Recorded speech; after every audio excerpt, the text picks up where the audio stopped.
Abala si Sabina sa pag-aasikaso ng mga customer sa restaurant na kanyang pinapasukan sa isang resort doon sa kanilang probinsya sa Batangas. Ma'am, heto po ang order niyong halo-halo. Hindi naman ganon karami ang customer sa naturang restaurant na mga panahon na yon. Hindi katulad sa nagdaan na buwan na libo-libo ang nagpupunta sa resort kada araw dahil nga sa panahon ng tag-init.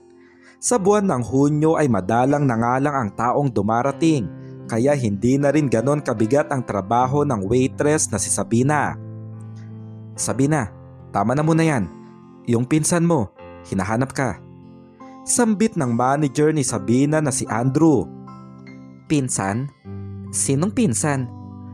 Ngumuso naman si Andrew. Sa paglingon ni Sabina ay nakita niya ang isang gwapo at matangkad na lalaki na nasa sulok at umiinom ng alak. Ito ay walang iba kundi si Archie. Nagbuntong hininga si Sabina at lumakad nga palapit dito. Long time no see. Magsasara na itong resto bar maya-maya. Bakit naglalasing ka na naman? Ano na naman bang problema? Napaangat ng tingin si Archie at saglit pa itong umirap sa dalagang si Sabina. Tapos ay uminom pa sa baso ng alak. Naupo naman si Sabina sa bakanting upuan. Akala ko kung sinong pinsan na naghahanap sa akin.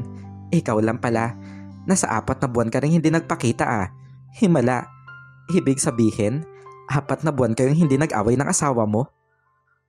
Sumagot naman na si Archie. Umalis ang misis ko. Nagpunta sa Cebu. Ewan ko ba kung kaibigan niya talagang pupuntahan niya doon. 3 oras ang naging biyahe ko mula Manila papunta dito sa Batangas. Gusto kong sumaya ngayong gabi kaya pinuntahan kita dito.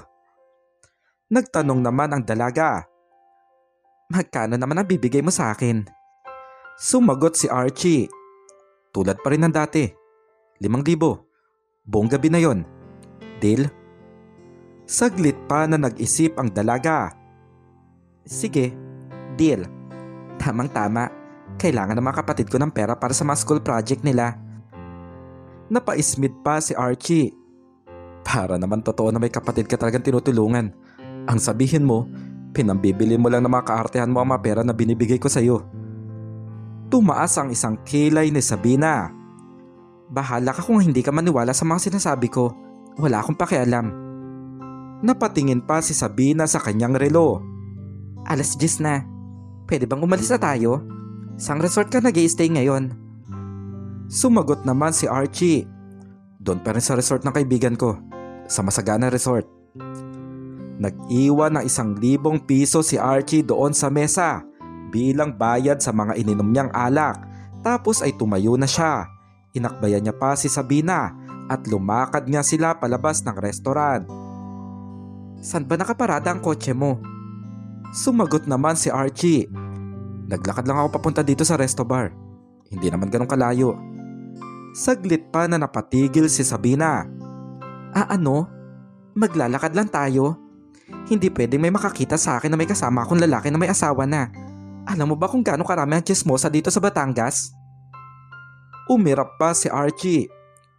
Di ba pagkakaalam naman ng lahat dito ay magpinsan tayo? Ano bang problema doon? Halika na nga. Hinatak pa ni Archie ang 24 anyos na dalaga. Naglakad sila sa tabing dagat, papunta sa resort ng kanyang kaibigan doon sa Batangas. Napapatakip na lang si Sabina ng kanyang muka sa tuwing may mga nakakasalubong silang tao. At matapos nga lang ang mahigit 10 minuto ay nakarating na rin sila doon sa Masagana Resort kung saan tumutuloy si Archie. Doon sa loob ng kwarto ay nakasandal si Archie sa headboard ng kama. Wala na siyang pangitaas na damit na mga oras na yon. Abala siya sa kanyang cellphone. Paulit-ulit niyang tinatawagan ang asawa niyang si Melanie pero hindi ito sumasagot. Nang mga oras na yon ay nasa loob naman na ng banyo ang dalagang si Sabina at kasalukuyang naliligo. Sinabunan niya at nilinis ang lahat ng dapat sa kanyang sarili. Dahil sa gabing iyon ay mamumutawi nga ang isang kaganapan sa piling ng mayamang lalaki na si Archie. Si Archie na sa kabila ng kanyang pagiging magandang lalaki ay palagi pa ring problemado sa kanyang mahal na asawa. Sabina, Bakit ba napakatagal mo dyan? Bahagyang napabalikwas sa gulat ang dalaga dahil sa pagkalabog ni Archie sa pintuan ng banyo. Hindi niya rin naiwasan na magtaas ng boses. Pwede bang maghintay ka? Hindi pa nga ako tapos dito. Sa sobrang inis ni Sabina ay padabog niya pang tinapos ang kanyang pagligo. Matapos niyon ay lumabas na nga siya ng banyo na nakatapis lamang ng tuwalya. Nakita niyang naroon sa kama si Archie at seryoso itong nakatingin sa kanya. Inirapan ito ni Sabina. Lumakad siya patungo sa harap ng salamin at sinimulang suklayin ang kanyang basang buhok. Tumayo naman na si Archie. Yumakap ito mula sa likuran ni Sabina at hinalikan pa ang balikat nito. Sa loob ng 5 buwan na hindi ako nakabalik dito, ilang lalaki nakakuha sa'yo? Mula sa refleksyon sa salamin ay tiningnan ni Sabina ng seryoso ang lalaking may asawa. Ikaw lang naman ang nakakakuha sa akin, di ba? Dahil katulad ng palagi kong sinasabi, hindi ko gawain ng ganito. Nagkataon na nung broken hearted ka last year dahil sa away niyong mag-asawa. Gusto mong ibaling sa ibang babae ang kalungkutan mo. At sa dinami-daming bayarang babae doon sa bar ng gabing yon, ako pa ang natipuhan mo kahit pa na sinabi kong waitress lang ako doon. Pero anong ginawa mo? Naging mapilit ka. Bahagyang tumawa si Archie. Pero kahit na ayaw mo, pumayag ka pa rin. Kasi alam kong nagwapuhan ka sa akin, di ba? Umirap ang mga mata ni Sabina. Ganun ba kababaw ang tingin mo sa akin? Para sabihin ko sa'yo, pumayag lang ako dahil sa 5,000 na offer mo sa akin. Nagkataon na kailangan ko ng pera kaya pinagbigyan kita. At ang gabi na yun pa nga ang unang karanasan ko sa ganung bagay. At ikaw mismo, alam mo yan sa sarili mo. Pinaharap naman na ni Archie si Sabina. Humawak siya sa balikat nito at tiningnan ito ng seryoso sa mata. Bakit ba sa tuwing bago natin gawin yun, palagi mo na lang ako sinusungitan? Sumagot naman si Sabina. Ikaw naman kasi, palagi mo na lang ako niyayabangan. Seryoso pa ring nakatingin si Archie sa dalaga hanggang sa bigla siyang tumawa. Doon ay unti-unting natawa na lang din si Sabina. Pareho silang tumatawa at may malaking ngiti habang nakatingin sa isa't isa. Pero sa totoo lang, namiss kita kahit paano. 5 buwan din mula nang huli tayo magkita . Kaya gano'n na lang din siguro ang kasabikan ko sa iyo ngayon. Napaismid si Sabina. Talaga ba? Baka naman kasi sa loob ng 5 buwan, hindi ka man lang nakascore sa misis mo. Hinaplos ni Archie ang pisngi ng dalaga. Pwede bang wag na natin pag-usapan si Melanie? Kaya nga ako nandito para makalimot. Doon ay tumahimik na rin si Sabina. Huminga ng malalim si Archie at akmang hahalikan na sa labi ang dalaga. Pero agad siyang pinigilan nito. Oops, nasa usapan natin yan noon pa, di ba? Bawal ang kiss. Only for your wife and only for my future husband. Napakamot sa ulo si Archie hanggang sa binuhat niya si Sabina at dinala doon sa malaki at malambot na kama. At doon ay namutawi nga ang isang kaganapan. Hindi na bago iyon para kina Archie at Sabina. Sa loob kasi na mahigit 1 taon ay makailang beses na nilang pinagsaluhan ang naturang bagay. Mula Manila ay bumiyahe nga si Archie patungo sa Batangas upang katagpuin ang dalagang nagbibigay sa kanya ng kakaibang kasiyahan. Madalas niya itong ginagawa sa tuwing problemado siya sa kanyang asawa na si Melanie. Kaya ang probinsya ng Batangas ang lugar ng mayamang mister na si Archie para makalimot sa kanyang problema. Habang si Sabina naman ay kusang nasanay na lang din sa naturang gawain. Si Archie lang naman kasi ang nakakasalo niya sa ganong bagay. Hindi man niya ito nobyo pero hinahayaan niya na paulit-ulit na may mangyari sa kanila ng lalaking may asawa dahil ang kapalit ay malaking halaga ng pera. Ang pera na sa estado ng buhay ni Sabina ay sobra niyang kailangan. 8:00 na ng umaga nang magising ang 24 anyos na dalagang si Sabina doon sa Masagana Resort. Wala na sa tabi niya si Archie. Nakataklob kay Sabina ang makapal na puting kumot. Nang makita niya ang orasan, ay agad na siyang bumangon at dali-daling nagbihis. Sa mesa na nasa tabi ng kama ay nakita niya ang 5,000 piso na alam niyang para sa kanya. Kinuha niya ito at kaagad na nilagay sa kanyang pitaka. Sa paglabas niya sa balkonahe ng kwarto ay nakita niya doon si Archie. Bukod doon ay nakita rin niya ang napakaraming pagkain na nakahanda sa mesa. Nagsimula naman ng kumain si Archie at saglit pa siyang napatingin sa dalaga. Gising ka na pala. Tara na at kumain. Naupo na rin naman na si Sabina. Bakit sobrang dami naman nitong pagkain? Parang sobra-sobra naman to para sa ating dalawa. Sumagot naman si Archie. Ewan ko ba kay Gilbert? Siya ang nagpahanda nito. Nagpapalakas siguro sa akin. Nung nakarang buwan pa kasi niya ako kinukulit na mag-invest dito sa resort niya para sa gagawing renovation. Kumain ka na lang. Nagsimula na rin naman ng kumain si Sabina. Babalik ka na ba kaagad sa Manila? Sumagot naman si Archie. Hindi pa siguro. Saka na ako uwi kapag nakauwi na rin si Melanie galing Cebu. Napatingin si Sabina ng seryoso kay Archie. Nag-away na naman ba talaga kayo ng misis mo kaya ka nandito sa Batangas? Napabuntong hininga si Archie.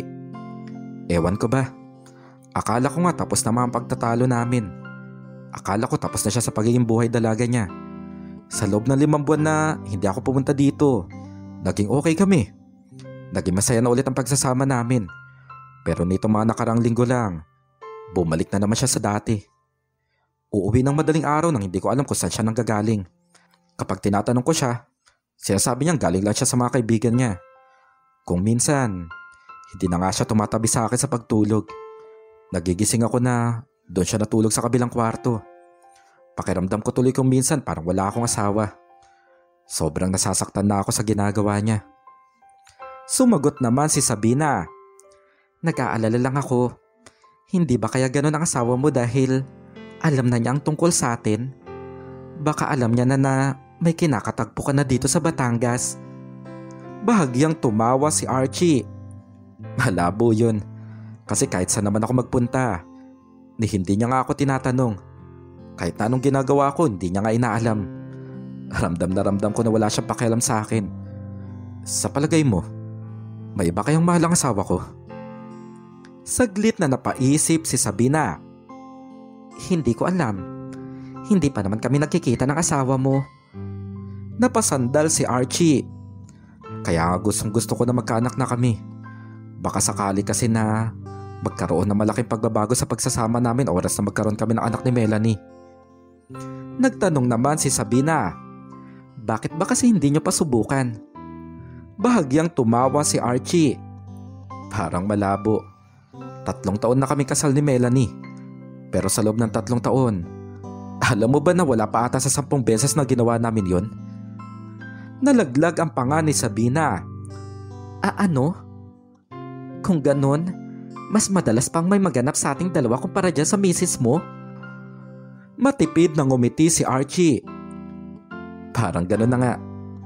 Ewan ko ba, nung nagpakasal kami sa California, ang saya-saya namin.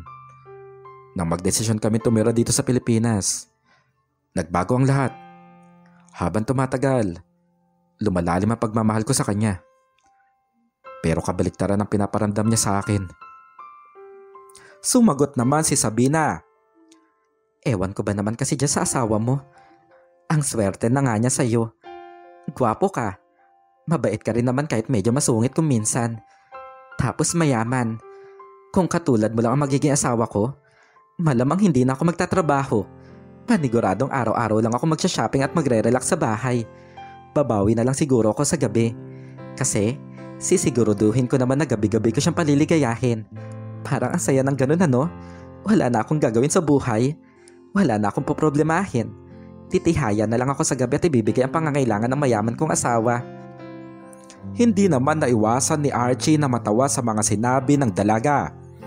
Pwede naman talaga yon. Pero hindi ka ba nababahala? Kasi kapag ganun, maaaring madaling magsawa sa iyo ang asawa mo. Napaismid si Sabina. Ako? Pagsasawaan? Sa ganda kong to? Malabo yun ano? Tingnan mo ikaw. May isang taon na tayong ganito, pero hindi ka nagsasawa sa akin. Teka nga, may naisip lang ako. Bakit kaya hindi na lang ako ang anakan mo? Napatigil si Archie. Tumingin pa ng malagkit si Sabina sa lalaking may asawa. Tapos, makipag-divorce ka na dyan sa misis mo. Kapag hiwalay na kayo, ako na lang tong ibahay mo. At least, gabi-gabi kang sasaya kapag uuwi ka galing sa trabaho. Natawa naman si Archie. Tumigil ka nga, hindi bagay sa'yo. Natawa na lang din si Sabina sa kanyang kalokohan. Pero alam mo, nadadaan naman niya sa pag-uusap niyo mag-asawa. Diretsahin mo siya. Alamin mo kung ano ba ang magpapasaya sa kanya. Kasi siguradong ibibigay mo naman yun, di ba? At kapag nagkaayos na kayo, itigil na natin tong sa atin. Kasi sa totoo lang, Archie, nakokonsensya na rin ako. Kahit pa kasi na ganun ang trato sa'yo ng misis mo, hindi natin maisasantabi na niloloko pa rin natin siya. Muling nagbuntong hininga si Archie. Huwag ka mag-alala. Gagawan ko naman ang paraan para bumalik kami sa dati ni Melanie. At kapag nangyari yun, marahil matitigil na talaga tong sa atin. Pero paano ka? Paano yung mga bayarin mo? Nagbuntong hininga rin si Sabina. Nagtatrabaho naman ako. Pagkakasyahin ko na lang yun sa mga gastusin. Alam ko rin naman na darating talagang araw na matitigil rin tong sa atin. Hinanda ko na ang sarili ko doon. Lalo pat hindi ko naman kasi talaga gawain ng ganito, di ba? Nasanay na lang ako dahil kailangan ko rin ng pera. Sa'yo ko lang naman na ginagawa ang ganito. At kahit paano, komportable na ako sa'yo. Napatigil si Archie sa kanyang narinig at doon ay nagawa niyang pagmasdan ang dalaga. Nagkataon na tapos nang kumain si Sabina at lumakad ito pabalik sa loob ng kwarto. Sinundan naman ito ni Archie. Nakasandal si Archie sa pintuan habang nakatingin lang kay Sabina na nag-aayos na ng kanyang mga gamit. Saglit na napatigil si Sabina. Bakit ganyan ka makatingin sa akin? Matipid na ngumiti si Archie at nilapitan nito. Wala lang. Sabina, maraming salamat ha. Nagpipigil naman ng tawa ang dalaga. Baka naman, na-inlove ka na niyan sa akin ha? Bahagyang tumawa si Archie. Tarantado. Mahal ko ang asawa ko kahit na ganun yun. Gusto ko lang talaga magpasalamat sa'yo. Kasi, totoo rin naman na nakakalimot ako sa problema kapag ikaw ang kasama ko. Huminga ng malalim si Sabina at nakatitig lang sa mga mata ni Archie. Hinaplos ni Archie ang balikat ng dalaga. Pwede bang umisa pa muna ulit tayo bago ka umuwi? Tumaas ang isang kilay ni Sabina. Pwede ba? Pigilan mo na lang yan. Akala ko pa naman sincere ka sa pagpapasalamat mo sa akin. Gusto mo lang naman palang umisa pa. Kumapit ang mga braso ni Archie sa bewang ni Sabina. Sige naman na. Dadagdagan ko ng 3,000 yung binigay ko sa'yo. Napaisip naman si Sabina. O sige na nga. Basta mabilis lang tayo ah. Tumango si Archie. Binuhat niya si Sabina at hiniga doon sa kama. Nag-alis na ng pangitaas na damit si Archie nang biglang may kumatok sa pintuan. Archie, buksan mo to. Nandyan ka pa ba? Tinulak ni Sabina si Archie at dali-dali niyang inayos ang kanyang sarili. Napakamot sa ulo si Archie at agad rin na binuksan ang pintuan. Doon ay bumungad sa kanya ang may-ari ng resort na si Gilbert na kanya ring kaibigan. Pare naman, nakakaistorbo ka, alam mo ba yon? Natigilan si Gilbert nang makita sa loob ng kwarto si Sabina. Pasensya na, kasama mo pala si Miss Beautiful. Sabina, long time no see ah. Galing ako nung nakarang araw do sa resto bar na pinapasukan mo pero nag-day off ka pala. Kumusta na? Nahihiya nang umiti si Sabina. Nagsalita naman si Archie. Sige na Sabina, mag-ayos ka na, tihatid na kita pa uwi. Tumango si Sabina. Hihintayin na lang kita doon sa parking lot. Lumakad na rin palabas ng kwarto si Sabina. Muling kinausap ni Gilbert si Archie.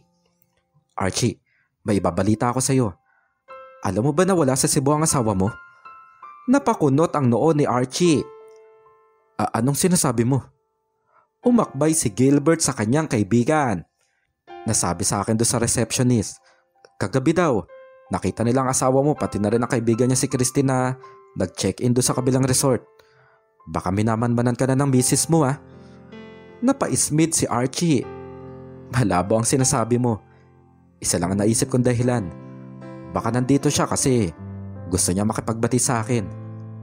Hindi kaya gusto niya ako sorpresahin? Halika, samahan mo kung puntahan yung sinasabing resort na matauhan mo. Malaki ang ngiti ni Archie. Tila nabuhayan muli ang kanyang puso dahil sa kanyang nalaman. Naisip talaga niya na iyon na ang pagkakataon para magkaayos silang mag-asawa. Nang mga oras na yon ay naroon naman sa parking lot si Sabina. Nakasandal siya sa kotse ni Archie at naghihintay. Napapatingin siya sa kanyang relo. Umabot na ng halos 20 minuto siyang naghihintay pero hindi pa rin niya nakikita si Archie. Doon ay lumakad na siya pabalik sa kwarto na tinutuluyan ng lalaking may asawa. Hanggang sa napatigil siya nang makitang wala na ito doon. Napabuntong hininga si Sabina at nagpa siyang lumakad papunta sa highway para doon sumakay ng tricycle para umuwi sa kanilang bahay. Samantala ay magkasama pa rin sina Archie at Gilbert. Naglalakad na sila pabalik sa Masagana Resort matapos nilang puntahan ang kabilang resort kung saan nga nakitang nag-check-in ang asawa ni Archie na si Melanie. Bakit ganun? Bakit agad sila nag-check out? Saan kaya sila pupunta? Tanong ni Archie. Tinapik naman ni Gilbert ang balikat ng kanyang kaibigan. Ibig sabihin, hindi talaga ikaw ang pinunta dito ni Melanie. Baka nagkataon na gusto lang din nila mamasyal ng kaibigan niya si Christine. Umirap si Archie. Alam mo, naghihinala na talaga ako dyan kay Christine. Pakiramdam ko, siya ang nagsusulsul sa asawa ko eh. Malakas ang hinala ko na may tinatago talaga sa akin si Melanie. Maganda sana ang pagkakataon to para malaman ko kung ano yun, kaya lang umalis naman sila kaagad. Hanggang sa nakabalik na nga sila sa kwarto na tinutuluyan ni Archie. Nagtaka naman si Gilbert. Teka, nasaan na si Sabina? Pinauwi mo na ba siya? Doon ay nalaglag ang panga ni Archie nang maalala niya ito. Nako, nakalimutan ko. Ihahatid ko nga pala siya. Kaagad na tumakbo si Archie patungo sa parking lot pero nakita niyang wala na doon ang dalaga. Napabuga siya ng hangin at napatingin kay Gilbert. Bahagyang tumawa naman si Gilbert. Hayaan mo na yon. Taga dito lang naman sa Batangas si Sabina. Hindi mo naman siya girlfriend para magtampo. Unless may plano kang ipalit siya sa asawa mo. Umirap si Archie. Pwede ba?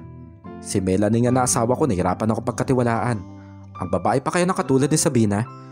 Yung mga katulad niya, mas mahirap pagkatiwalaan. Dahil siguradong kung sino-sino ng lalaki ang nagdaan sa buhay niya. Pakitaan mo lang yun ng pera at kagwapuhan. Siguradong papatulan ka na niya. Pakiramdam ko nga, may asawa na ang babaeng yun. Hindi lang niya sinasabi sa akin. Hindi ako naniniwala na may mga kapatid siya na pinag-aaral niya. Ang mga katulad niya, puro kasinungalingan na lumalabas sa bibig. Natawa naman si Gilbert. Pero hindi ba't ikaw naman ang nakauna sa kanya? Napaismid si Archie. Kahit pa, hindi lang naman ako palagi nandito sa Batangas. Kaya kahit pa ako ang nauna, sigurado akong may iba ng mga lalaki na sumunod sa akin. Tara na nga, wag na nga natin pag-usapan yung babaeng papalipas oras ko lang. Hanggang sa nagtungo na nga sila sa opisina ni Gilbert para pag-usapan ang tungkol sa renovation ng Masagana Resort. Alas 3 pa lang ng hapon ay natapos na ang trabaho ni Sabina sa resto bar na kanyang pinapasukan.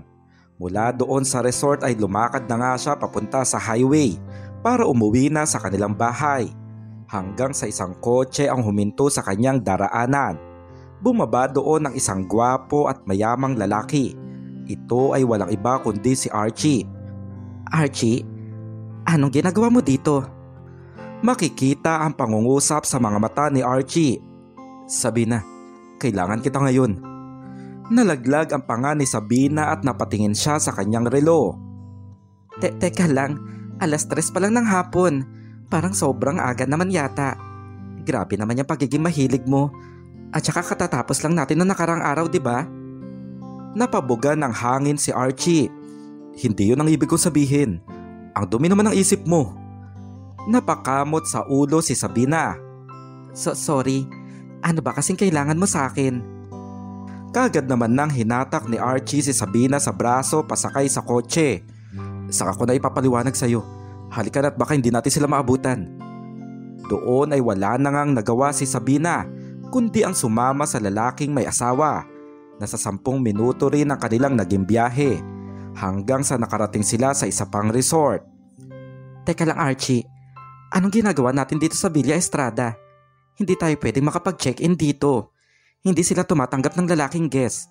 Exclusive lang ang resort para sa mga babae. Nang sandaling yon ay naroon pa sila sa loob ng kotse. Hindi naman talaga tayo mag-check-in dalawa. Ikaw lang papasok sa resort na yan. Nalaglag ang panga ni Sabina sa pagkagulat. Ano? Hindi ikaw ang kliyente ko? Bugaw ka na ngayon? Hindi ako papayag. Alam mo naman na ikaw lang naman ang lalaki na pinapayagan ko sa ganong gawain ko. Sumagot si Archie.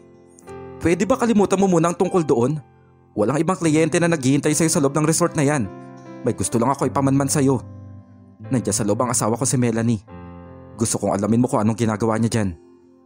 Saglit na napatigil si Sabina. Makikipagkita ako sa asawa mo?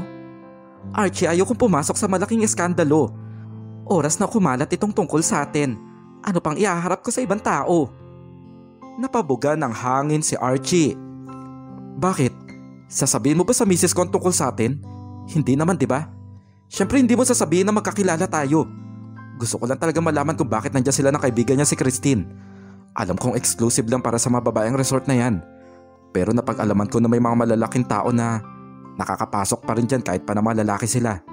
Katulad na lang ng mga politiko. Sa pamamagitan ng tulong mo, malalaman ko kung niloloko ba talaga ako ng asawa ko.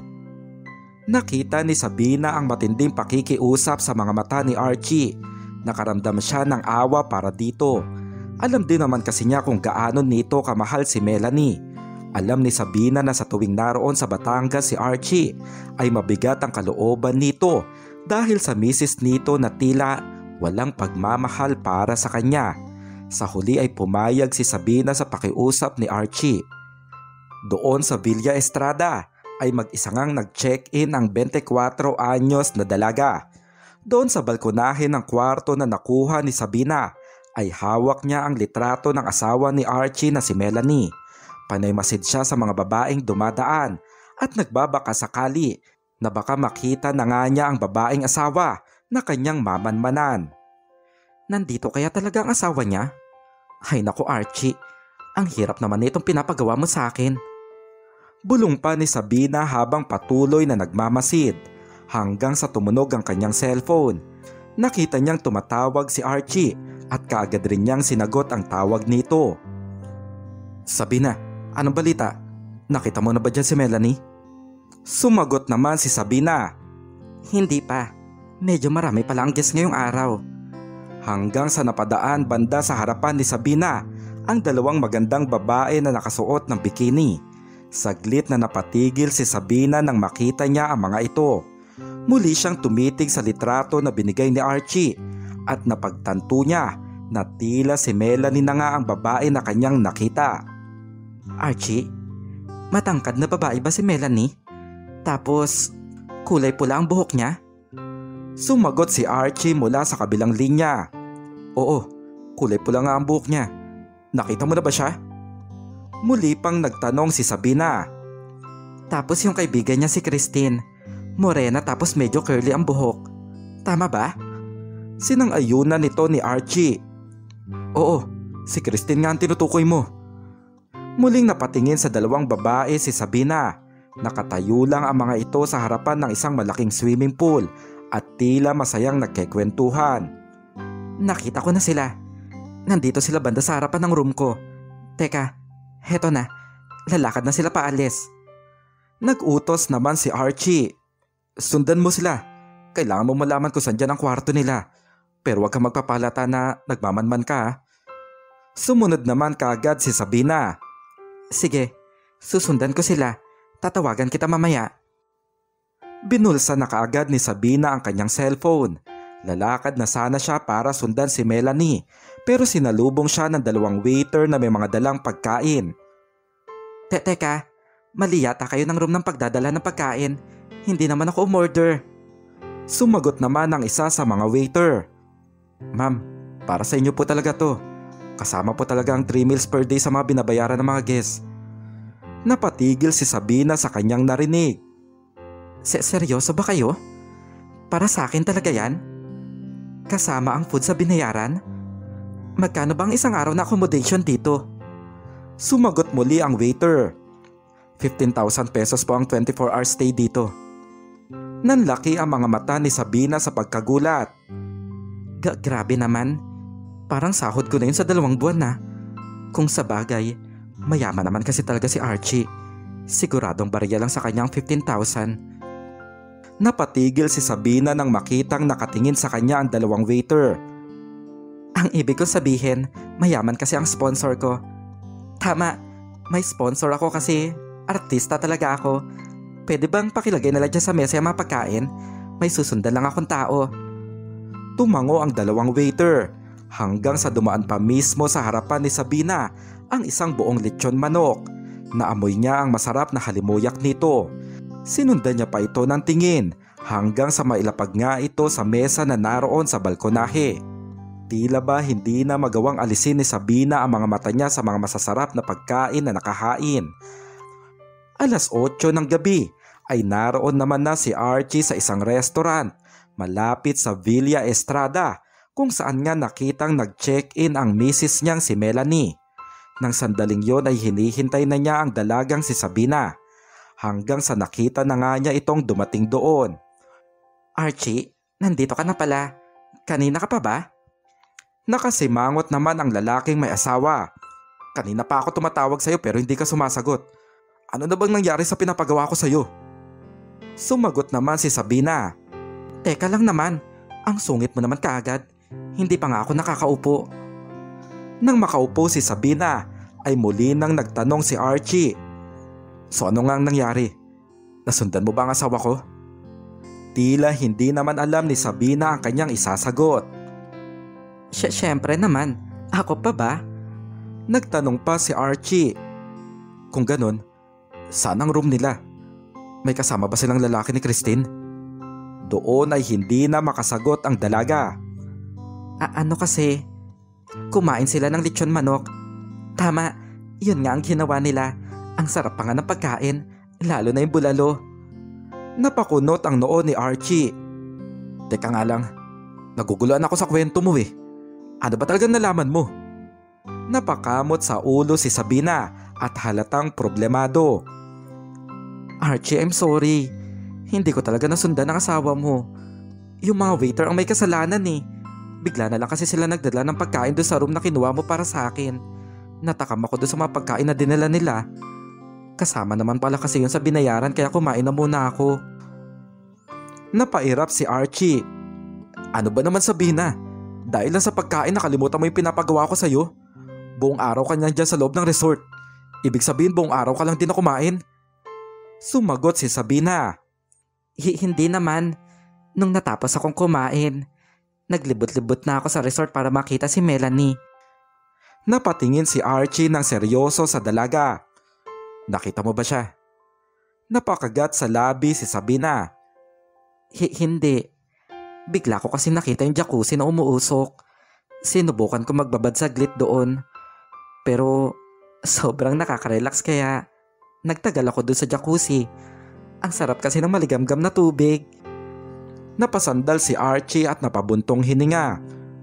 Kung ganun, walang nangyari sa buong araw mo dyan sa resort. Wala tayong napala kasi mas inuna mo ang mag-relax kaysa sundin ang inuutos ko sa'yo. Bahagyang napayuko si Sabina. Pasensya naman na Archie.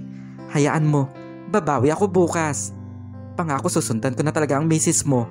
Oras na makita ko siya, hindi ko na hayaan na mawala pa ulit siya sa paningin ko. Sumagot naman si Archie. Ano pa nga ba magagawa ko? Sige na, bumalik ka na doon sa loob ng resort. Sumalungat si Sabina sa utos ni Archie. Archie, pwede bang ihatid mo na muna ako sa amin pa uwi? Babalik na lang ako dito bukas ng umaga. Baka kasi hindi pa kumakain ng mga kapatid ko. Hanggang sa pinakita ni Sabina ang mga pagkain na binalot niya na mula sa loob ng resort. Heto nga, tinake out ko na lang yung mga pagkain. Napakunot ang noo ni Archie. Hindi ba't bawal maglabas ng pagkain dyan sa resort? Bahagyang tumawa si Sabina. Ako pa ba? Siyempre maparaan akong tao, ano? Napailing si Archie. Ibang klase ka talagang babae ka. Tara na, tihatid na kita pauwi sa inyo. Sa gabing yon ay nagpasya nga si Sabina na umuwi na muna at bumalik na lang kinabukasan para ipagpatuloy ang pagmanman sa asawa ni Archie. Sa isang liblib na parte ng probinsya ay hinatid ni Archie ang dalaga. Archie, dyan na lang ulit ako sa waiting shed. Maglalakad na lang ako pauwi sa amin. Malapit na lang naman ang bahay namin dito. Napairap si Archie. Nahihibang ka na ba? Kita mo ang dilim-dilim na dito at wala nang katao-tao. Ihatid na kita hanggang sa inyo. Umalma naman si Sabina. Hindi nga pwede. Baka mamaya makahalata pa ang mga kapitbahay namin sa lihim natin dalawa. Sabi ko nang dyan na lang eh. Wala naman nang nagawa si Archie kundi ihinto ang kotse sa tapat ng isang waiting shed. Doon ay bumaba na nga sa kotse si Sabina at agad na rin na umalis si Archie. Hindi pa man siya nakakalayo ay nakita niyang tumatawag sa kanya ang kaibigan niyang si Gilbert. Saglit niyang hininto ang kotse sa tabi ng kalsada para sagutin ang tawag. Hello pare, ano balita?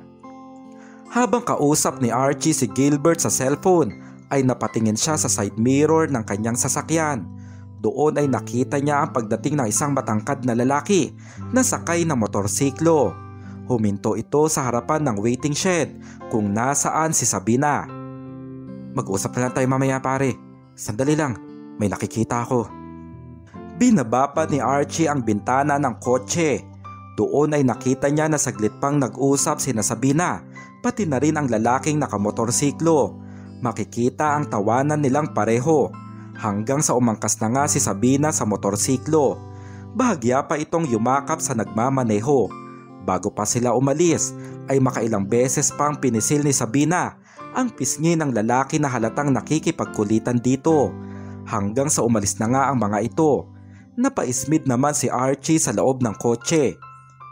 Pare, tama nga ang hinala ko. Maraming sikreto tong si Sabina. Ngayon lang, nakita ko sinundo siya ng lalaki na kamotorsiklo. Hindi ko alam kung boyfriend niya yun o asawa.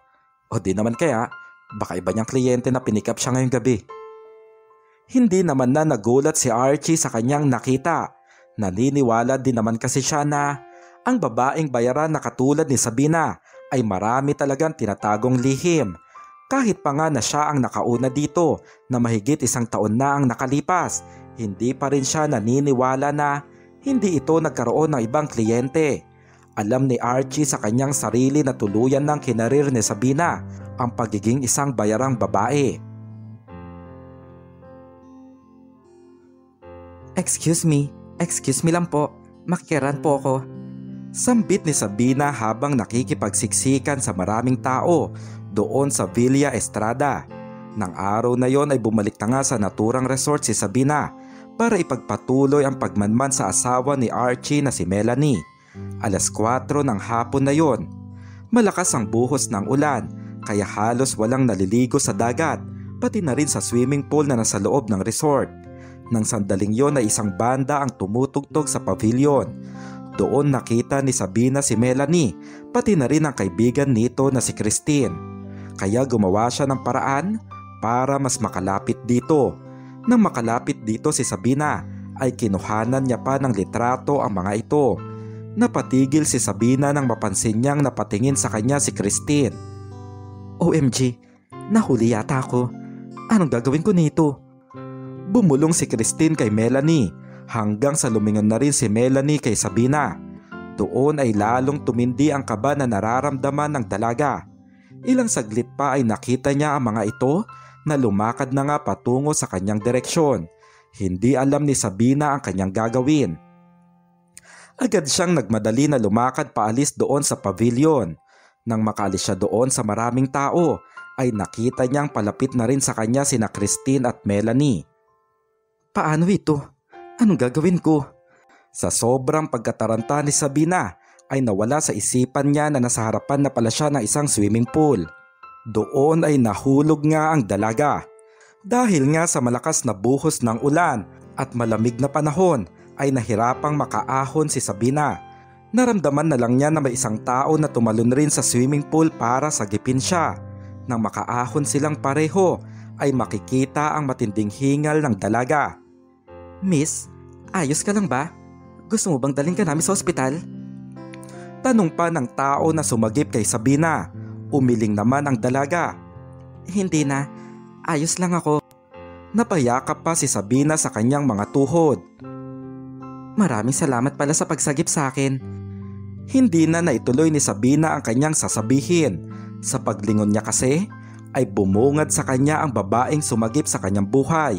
At ito ay walang iba kundi ang asawa ni Archie na si Melanie. Makikita rin na basa rin ang damit ni Melanie dahil sa pagsagip na ginawa niya sa dalaga.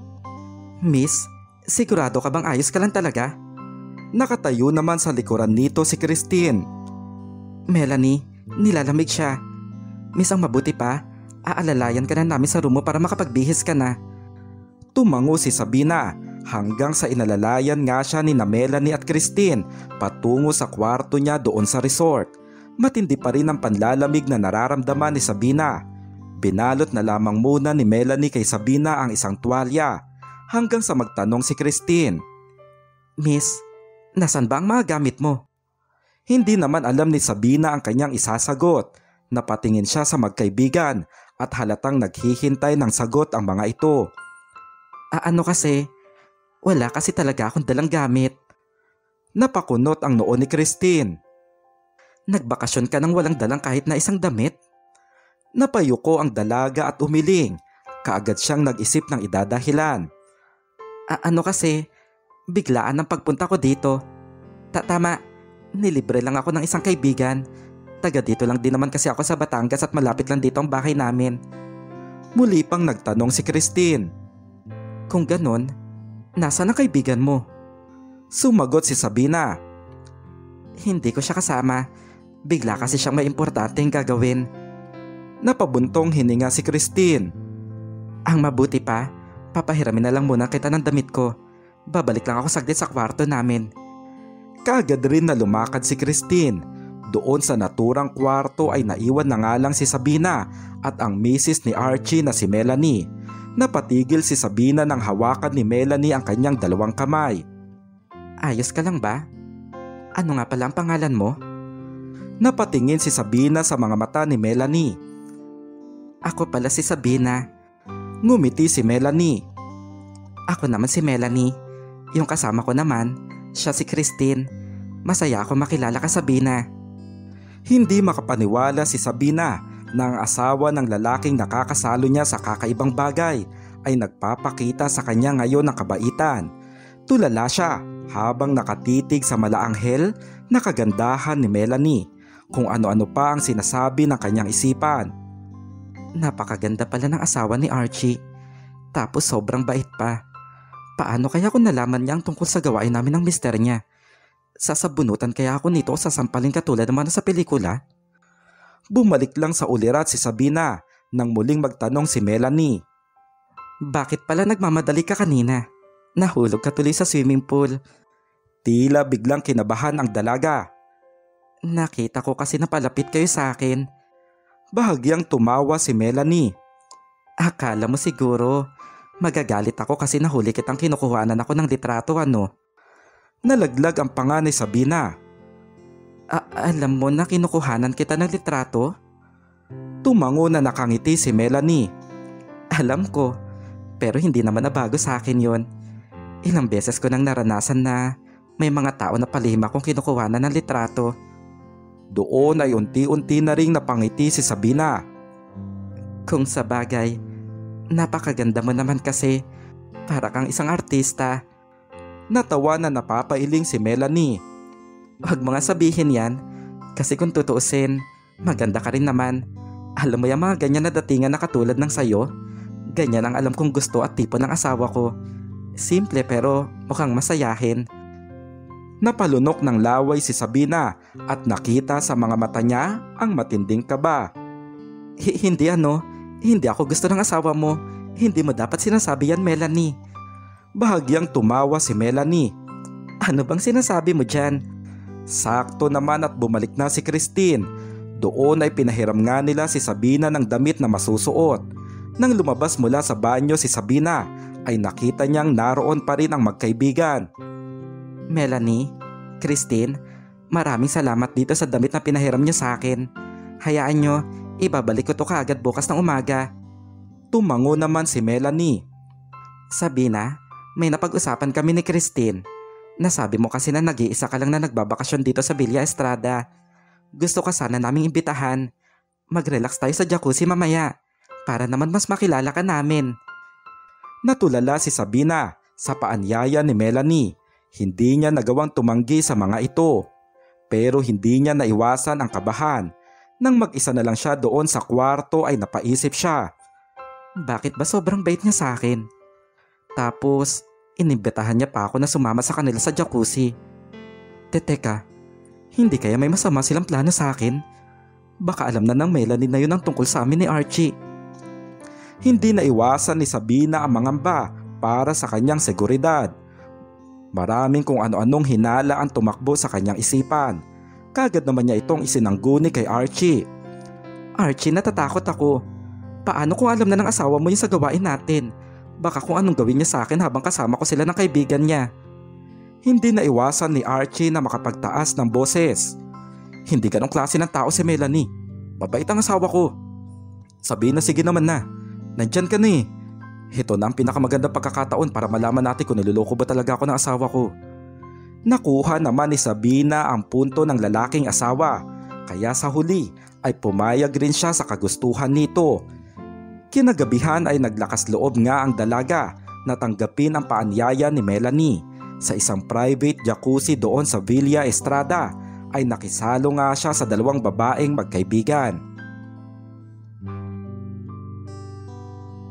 Palagi na talaga kayong magkasama? I mean, dalawa lang ba kayo? Wala ba kayong mga nakakasamang ibang kaibigan o kaya boyfriend? Doon ay nagsimula na nga si Sabina na pasimpleng usisain ang buhay ni Melanie katulad ng utos sa kanya ni Archie. Nang sandaling yon ay nakababad nga silang tatlo sa maligamgam na tubig ng jacuzzi. Sumagot si Christine. Dalawa lang talaga kami magkasama palagi. Napakunot ang noo ni Sabina. Hindi ako naniniwala. Sigurado akong may mga lalaki kayong kakatagpuin dito sa Batangas ano. Isama nyo naman ako. Mga pogi ba sila? Bahagyang tumawa si Christine. Ano ka ba? Hindi naman kaming ganong klase ng babae. Wala kaming kikitain na lalaki dito sa Batangas. Muling nagtanong si Sabina. Pero, wala ba kayong mga boyfriend? Saglit na nagkatinginan sina Christine at Melanie. Ako wala. Pero si Melanie, may asawa na siya. Sandali, naubos na pala ang alak natin. Magtatawag lang ako ng waiter ah. Umahon sa jacuzzi si Christine at lumakad paalis. Naiwan na lamang doon sina Melanie at Sabina. Melanie, may asawa ka na pala? Nasaan siya? Ngumiti si Melanie at nagkibit balikat. Hindi ko rin alam. Siguro nasa bahay lang siya. O di kaya abala sa paghawak ng mga negosyo niya. Muli pang nagtanong si Sabina. Hindi ba kayo masaya ng asawa mo? I mean, may problema ba kayo? Niloloko ka ba niya o sinasaktan? Bahagyang tumawa si Melanie. Mabait ang asawa ko. Alam kong hindi niya yun magagawa sa akin kasi ramdam kong mahal na mahal niya ako. Matipid na ngumiti si Melanie at doon ay nagsimula siyang magkwento. Wala kaming problema ni Archie. Dahil ang totoo, ako tong may problema sa sarili ko na hindi ko maamin sa kanya. Lalo pang napatingin ng seryoso si Sabina kay Melanie. Ano ang gusto mong aminin sa kanya? Napabuntong hininga si Melanie. Mahal ko si Archie. Mabait siya. Alam kong wala akong nakikitang lalaki na katulad niya. Masipag at sobra-sobra kong magmahal. Pero kasi, hindi ko maintindihan ang sarili ko. Sabihin na mahal ko si Archie pero may mas mahal akong iba. Hindi magawang magsalita ni Sabina dahil sa kanyang narinig. Makikita naman ang pangingilid ng mga luha ni Melanie. Gusto ko makipaghiwalay sa asawa ko pero ayaw ko siyang masaktan. Kung maibabaling lang sana niya sa ibang babae ang pagmamahal niya, baka magagawa rin namin palayain ang isa't isa. Doon ay nagawa ng magtanong ni Sabina. Teka, nasabi mo na may mahal kang iba. Sino siya? Taga saan? Matipid nang ngumiti si Melanie. Hayaan mo, ipapakilala ko rin siya sa'yo sa mga susunod na araw. Tila nasabik naman si Sabina. Ibig sabihin, magpupunta siya dito sa Villa Estrada? Sumagot na nakangiti si Melanie. Actually, nandito rin talaga siya sa resort.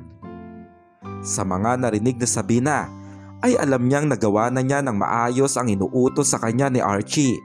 Unti-unti ay alam niyang magtatagumpay na siya sa kanyang misyon kung bakit siya naroon sa Villa Estrada. Unti-unti ay malalaman na niya ang buong katotohanan. Ano ba kasi ang sabi niya? Natatarantang tanong ni Archie nang tawagan siya ni Sabina. Nang sandaling yon ay nagmamadali na ang dalaga sa pagbibihis.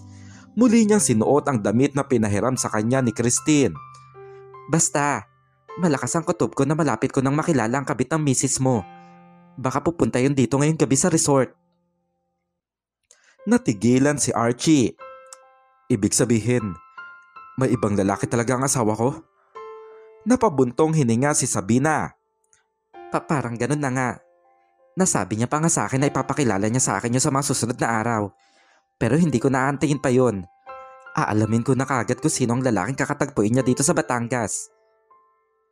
Nagkataon na nakalabas na sa kwarto si Sabina at naglalakad na patungo sa kwarto ni na Christine at Melanie para muli itong manmanan. Sige na, mamaya na ako tatawag sa iyo. Nandito na ako sa harapan ng kwarto nila. Nagtago si Sabina sa likuran ng isang puno. Hawak niya pa ang isang bote ng alak. Medyo nahihilo na nga siya dahil sa naganap na masayang inuman nila doon sa jacuzzi. Doon sa kwarto ni na Melanie ay nagkataon na nakataas ang kortina ng bintana. Nakapatay man ang ilaw sa loob ng kwarto pero naaaninag pa rin ni Sabina ang anino ni Melanie. Hanggang sa may humatak nga kay Melanie at kagad itong hinalikan sa labi. Hanggang sa nawala na nga ang mga anino nito. Hudyat na napahiga na ang mga ito sa kama. Huli ka. Sinasabi ko na nga ba at may kalaguyo kang magpupunta dito sa resort. Isusumbong talaga kita sa asawa mo. Nagpunta sa isang bakanteng kubo si Sabina at doon naupo. Plano niyang abangan ang paglabas ng naturang kalaguyo ni Melanie doon sa kwarto. Makikilala ko na rin kung sino ang kabit mo. Humanda ka talaga. Maghihintay ako dito magdamag. Nagtiis nga sa paghihintay si Sabina pero dala na rin ng kanyang kalasingan ay makikita ang madalas na kanyang paghikab. Ilang saglit pa ay tuluyan nang pumikit ang kanyang mga mata. Sa muli nitong pagdilat ay napakunot ang kanyang noo nang makita ang mataas na sikat ng araw. Nakita rin niya ang ilang staff ng resort na naglilinis sa paligid. Umaga na pala. Nakatulog pala ako. Kagad na tumayo si Sabina at lumapit sa kwarto ni na Melanie. Nagkaroon ng pagtataka sa kanyang isipan nang makitang nililinis na ang naturang kwarto at wala ng tao dito. Nagtanong si Sabina sa mga staff na naglilinis. Sandali lang. Nasaan na yung naka-check-in dito sa kwarto na to? Sumagot naman ang naturang staff. Nag-check out na po kanina. May importante daw po kasing gagawin sa opisina yung isa sa kanila. Nagsalita pa ang isang staff. Ma'am, kayo po ba si Miss Sabina? Kasi pinabibigay po nila sa inyo to. Nagpunta po sila kanina sa room ninyo pero wala daw po kayo doon. Napakamot sa ulo si Sabina. Nakatulog kasi ako dyan sa kubo sa sobrang kalasingan. Inabot kay Sabina ang isang litrato kung saan makikita ang kasiyahan nila sa jacuzzi sa nagdaan na gabi. May sulat pa sa likod ng litrato at sinasabing masaya silang nakilala nila si Sabina at umaasa sila na muli nila itong makikita oras na bumalik sila ng Batangas. Nakasulat din sa larawan ang phone number ni na Christine at Melanie. Napabuntong hininga na lamang si Sabina dahil doon ay nawala na nga ang magandang pagkakataon para malaman niya kung sino ang kalaguyo ng asawa ni Archie. Iyon ang sunod na naging problema ng dalaga. Hindi niya alam kung paano niya sasabihin kay Archie ang palpak niyang trabaho. Kung ganun, nakasama mo pala talaga sila. Sambit ni Archie habang tinitingnan ang larawan na binigay ni Sabina. Nang sandaling yon ay nasa loob sila ng kotse. Nag-inuman kami sa jacuzzi kagabi. Napatingin si Archie ng seryoso sa dalaga. Kung ganun, ano ang nalaman mo? Huminga ng malalim si Sabina. Nasabi sa akin ni Melanie na sa mga susunod na araw, may ipapakilala siya sa akin. Lalo pang naging seryoso ang mga mata ni Archie. Ipapakilala? Sino? Yung kabit na ba niya? Napaiwas ng tingin si Sabina. Parang ganun na nga siguro. Saglit na natigilan ang lalaking may asawa. Bale, kailan mo daw makikilala? Sumagot si Sabina. Wala siyang sinabi sa akin. Pero pakiramdam ko, kasama niya na sa kwarto kagabi yung lalaking tinutukoy niya. Nakita ko na may taong humalik sa asawa mo. Aabangan ko sana kung sino ang lalaking yon, kaya lang nakatulog ako sa kalasingan. Nalaman ko na lang kanina umaga na umuwi na sila ni Christine pabalik sa Manila. Nagsalubong ang kilay ni Archie dahil sa kanyang narinig. Makikita na hindi nito nagustuhan ang kapalpakan ni Sabina. Padabog nitong inalis ang kanyang seatbelt at padabog rin na lumabas ng kotse.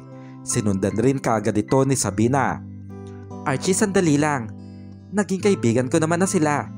Binigay pa nga nila sa akin ang phone number nila eh. Kapag bumalik sila dito sa Batangas, malamang magkikita ulit kami. Sa pagkakataon na yon, malalaman na natin kung sino ang kalaguyo ni Melanie. Hindi na iwasan ni Archie ang makapagtaas ng boses. Kailan pa? Kapag pinagpalit na ako ng asawa ko sa iba? Kapag wala ng pagkakataon para maayos namin ang sa amin? Sumagot naman si Sabina. Hindi naman siguro mangyayari yun. Archie, nasabi sa akin ni Melanie na mahal ka niya. Marami siyang binanggit na magagandang bagay tungkol sa'yo. Kasi siya mismo sa sarili niya, alam niyang mahal na mahal mo siya. Umirap si Archie. Pero bakit meron siyang iba? Huminga ng malalim si Sabina.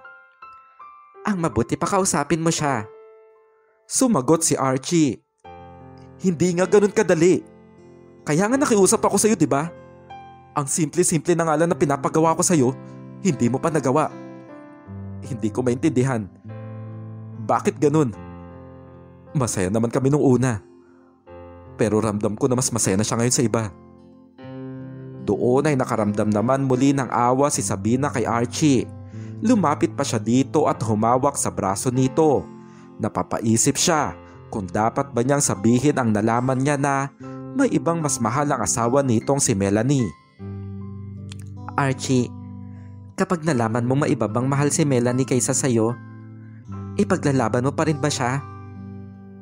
Seryosong napatingin si Archie sa dalaga. Asawa ko siya.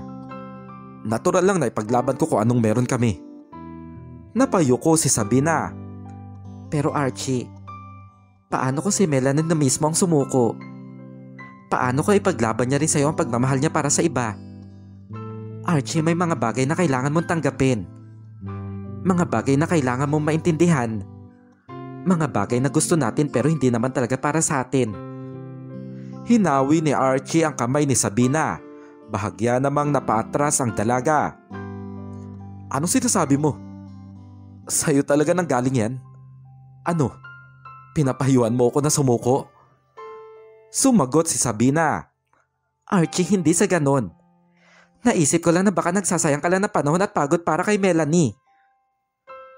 Seryoso ka ba sa sinasabi mo? Teka nga lang, Sino ka ba para sabihin sa akin yan? Nanay ba kita? Ni hindi nga tayo magkaibigan. Isa ka lang naman bayarang babae na ginagawa ko lang pampalipas oras dito sa Batangas. Kaya wala kang karapatang magsabi kung anong gagawin ko dahil binabayaran lang kita sa lahat ng gusto kong gawin sa'yo. Natigil lang si Archie sa kanyang sinasabi matapos niyang makuha ang isang malutong na sampal sa dalaga. Tila hinihingal si Sabina sa sobrang galit. Mas lumapit pa siya kay Archie at makailang beses pa itong pinagsasampal. Hindi pa siya doon natapos. Dala ng matinding galit ay binato niya pa ng kanyang mga sapatos ang lalaking may asawa. Sa mahigit 1 taon na nakilala ni Archie si Sabina ay doon niya lang nakita ang matinding galit nito. Makikita sa mga mata nito ang pangingilid na mga luha. Totoo naman ang sinabi mo. Siguro, wala nga talaga akong karapatan na pagsabihan ka. Kasi bayarang babae lang naman ako. Pero sino ba ang dahilan kung bakit ako naging ganito? Sa sandaling yon ay tuluyang dumaloy ang mga luha ni Sabina. Sino ba ang nagpumilit sa akin? Hindi ba't ikaw? Totoo na pumayag ako dahil sa pera. Pero alam mo ang totoo? Kinain ako ng ganitong gawain dahil naaawa ako sa iyo. Dahil ikaw mismo ang nagsabi sa akin na ako at ang katawan ko ang paraan para makalimot ka sa problema. Archie, hindi naman talaga ako ganito. Ayaw kong maging ganito. Pero ako ang pumili nito. Ako mismo ang naglagay sa sarili ko sa ganitong gawain. Kasi malaking tulong ito para sa pag-aaral ng mga kapatid ko. Pero bukod doon, hinayaan ko magpatuloy ako sa ganitong gawain para sa iyo. Para kahit paano, mapasaya kita at makalimutan mo kahit panandalian ang problema mo. Kahit pa na alam kong mali. Pero sa totoo lang, Archie, diring-diri na ako sa sarili ko. Diring-diri na ako sa kung ano ang katauhan ko. Napayuko si Sabina at doon naging hagulgol ang kanyang pag-iyak. Hindi naman magawang magsalita ni Archie. Hindi maitatanggi na nakaramdam din siya ng awa para sa dalaga. Sinubukan niya itong lapitan. Sabina, I'm sorry. Tinabig ni Sabina ang kanyang braso hanggang sa tumakbo na ito paalis. Wala namang nagawa si Archie kundi ang sundan lang ito ng tingin.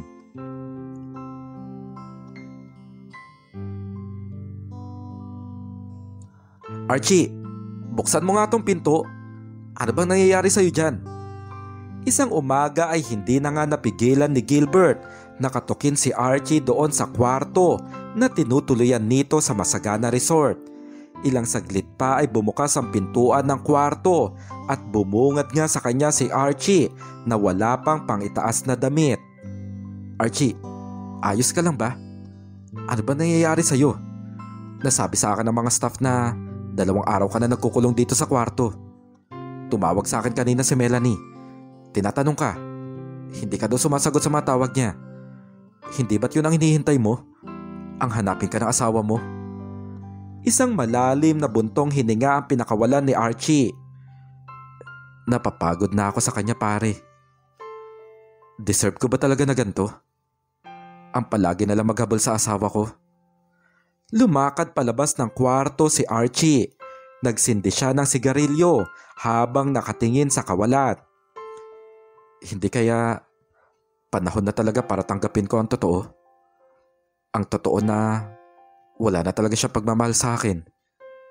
Hindi nagawang sumagot ni Gilbert, bagkus ay napabuntong hininga lamang ito hanggang sa sinuot ni Archie ang kanyang t-shirt at lumakad ito paalis. Tinanong pa ito ni Gilbert, Archie, saan ka pupunta? Sumagot si Archie habang naglalakad palayo. Magpapalipas lang ng oras.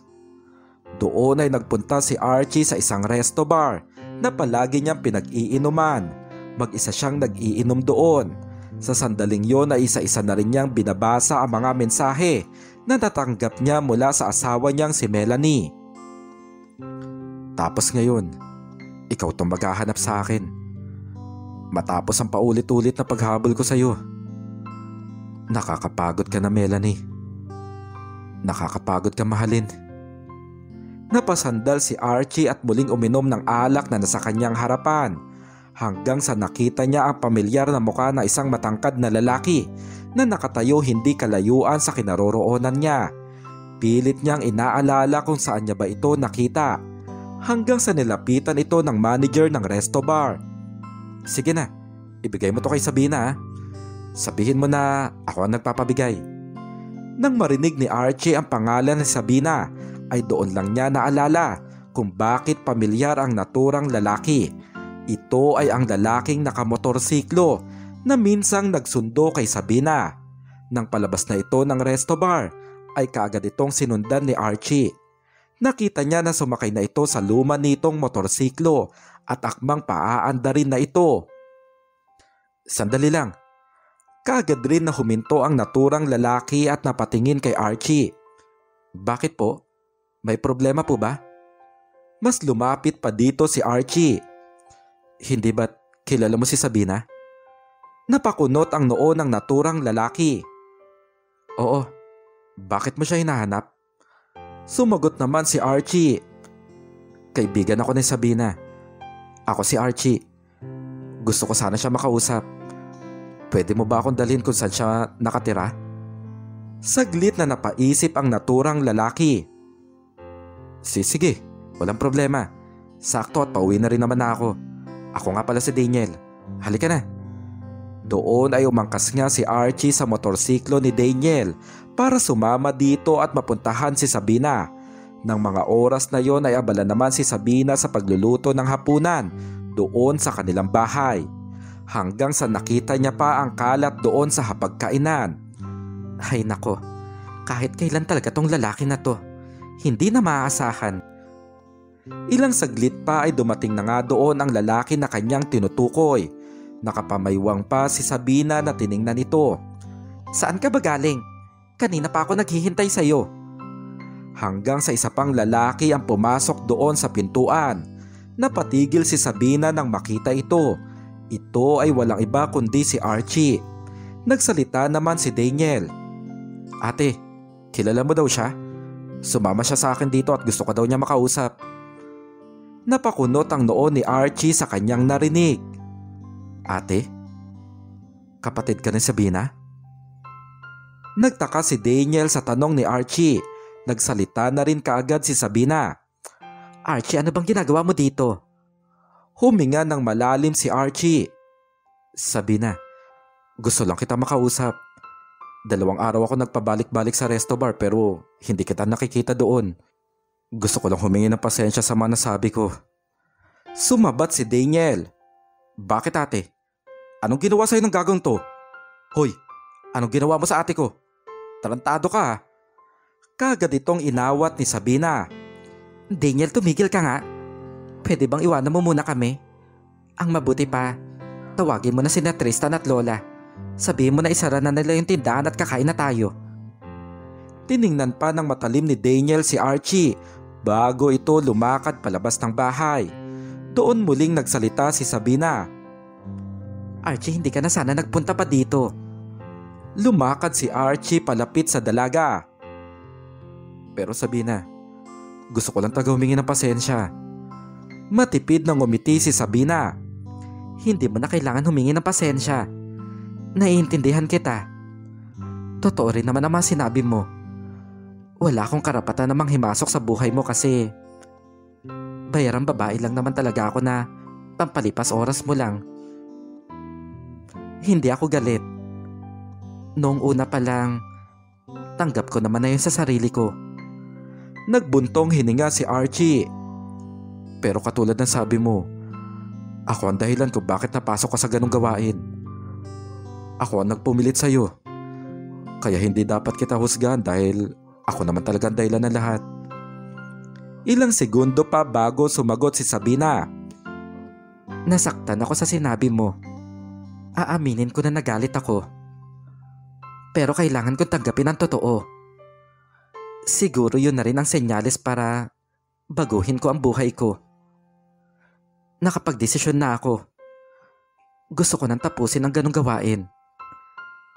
Isa sa paraan ay ang paglayo ko sa iyo. Nagpapasalamat ako sa lahat ng tulong na nabigay mo sa akin. Pero Archie, tinatapos ko na ang ganong klase ng buhay. Kaya sana lumayo ka na rin sa akin. Sige na, marami pa akong gagawin. Makakaalis ka na. Lumakad si Sabina patungo sa kusina pero sinundan pa rin siya doon ni Archie. Sabina, naintindihan ko na gusto mo na itigil ang ganong gawain. Pero hindi ko may tatanggi na napalapit ka na sa akin. Pwede pa rin naman tayo maging magkaibigan, di ba? Hindi sumagot si Sabina. Lumapit sa likuran nito si Archie at humawak sa kanyang balikat na katulad ng palagi nitong ginagawa. Ano, Sabina? Ayos lang ba sa'yo yun? Kaagad na hinarap ni Sabina si Archie. Archie, ano bang mahirap intindihin sa sinabi ko? Sabi nang gusto ko na magbagong buhay. Gusto ko nang kalimutan ang lahat. At kasama ka na rin sa mga dapat kong kalimutan. Kaya umalis ka na, pwede ba? Natigilan si Archie sa kanyang narinig. Nakita niya sa mga mata ni Sabina na seryoso ito sa mga salitang binitiwan nito. Hanggang sa pumasok doon ang isa pang binatang lalaki na kapatid rin ni Sabina. Ito ay si Tristan. Ate, si Kuya Daniel at si Lola, nakikipag-away doon sa tindahan. Saglit na natigilan si Sabina, pero agad rin itong tumakbo palabas ng bahay para puntahan ang kanyang lola. Sumunod rin kaagad dito si Archie. 6:00 pasado ng gabi, doon sa gilid ng isang highway kung saan maraming nagtitinda ng mga souvenirs para sa mga turista. Isang pagtatalo ang nagaganap sa pagitan ito ng isang hindi kilalang lalaki at ng matandang tindera. At ang matandang tindera na ito ay walang iba kundi ang lola ni Sabina. Wala akong kinukuha sa'yo. Kahit tingnan mo pa itong mga pera na kinita namin. Wala kang makikitang 500 pesos dito. Ikaw tong manluloko eh. Sambit ni Lola Nita na inaawat pa ang kanyang lalaking apo na si Daniel. Gusto na kasi nitong sugurin ang naturang lalaki. Dinuro pa ng naturang lalaki ang matandang babae. Sinungaling ka, matanda ka. Inabot ko sa iyo ang pera ko ah. Lalo pang nagalit si Daniel. Hoy, hindi manluloko ang lola ko ah. Sa puntong yon ay dumating na rin doon si Sabina para awatin ang kaguluhan. Daniel, ano nangyayari dito? Sir, ano pong ginawa sa inyo ng lola ko? Sumagot ang naturang lalaki. Hoy ikaw, alam mo ba na plano kong lokohin ng lola mo? Hinatak pa nito si Sabina. Mabuti na lamang at nakalapit kaagad doon si Archie at napigilan ang nagwawalang lalaki. Sandali lang, huwag kang nananakit ng babae. Hanggang sa napakunot ang noo ni Archie nang makitang pamilyar ang mukha nito. Teka nga, kilala kita. Hindi ba't ikaw yung nagnakaw ng cellphone ko nung nakarang nagbakasyon ako dito sa Batangas? Natigilan din ang naturang lalaki hanggang sa bigla na lamang itong tumakbo. Nagkataon naman na dumating ang mga barangay tanod at nadakip nila ang naturang lalaki. Doon lang natigil ang kaguluhan sa tapat ng mga tindahan sa highway. Sa puntong yon ay umuwi na rin kaagad sina Sabina sa kanilang bahay. Akala siguro ng lalaking yung maluloko niya ako. Nakarating na sila sa bahay pero dala pa rin ni Lola Nita ang matinding galit. La, tama na po yan. Nahuli na po ang manlulokong yon. Hindi niyo na po kailangan magalit. Napatingin si Lola Nita sa lalaking nagtanggol sa kanila. Mister, maraming salamat sa pagtanggol mo sa amin ah. Ano nga ulit ang pangalan mo? Ngumiti dito si Archie. Ako po si Archie. Kaibigan po ako ni Sabina. Nilapitan na rin ito ni Sabina. Sige na pula, pumasok na po kayo doon sa loob at kakain na tayo. Archie, gabi na. Ang mabuti pa bumalik ka na doon sa resort. Sumagot naman si Archie. Pero hindi ko kasi dala yung kotse ko eh. Muli namang nagsalita si Lola Nita. Naku Archie, hindi na problema yon. Ihahatid ka na lang nitong apo kong si Sabina. Marunong din naman itong magmotorsiklo.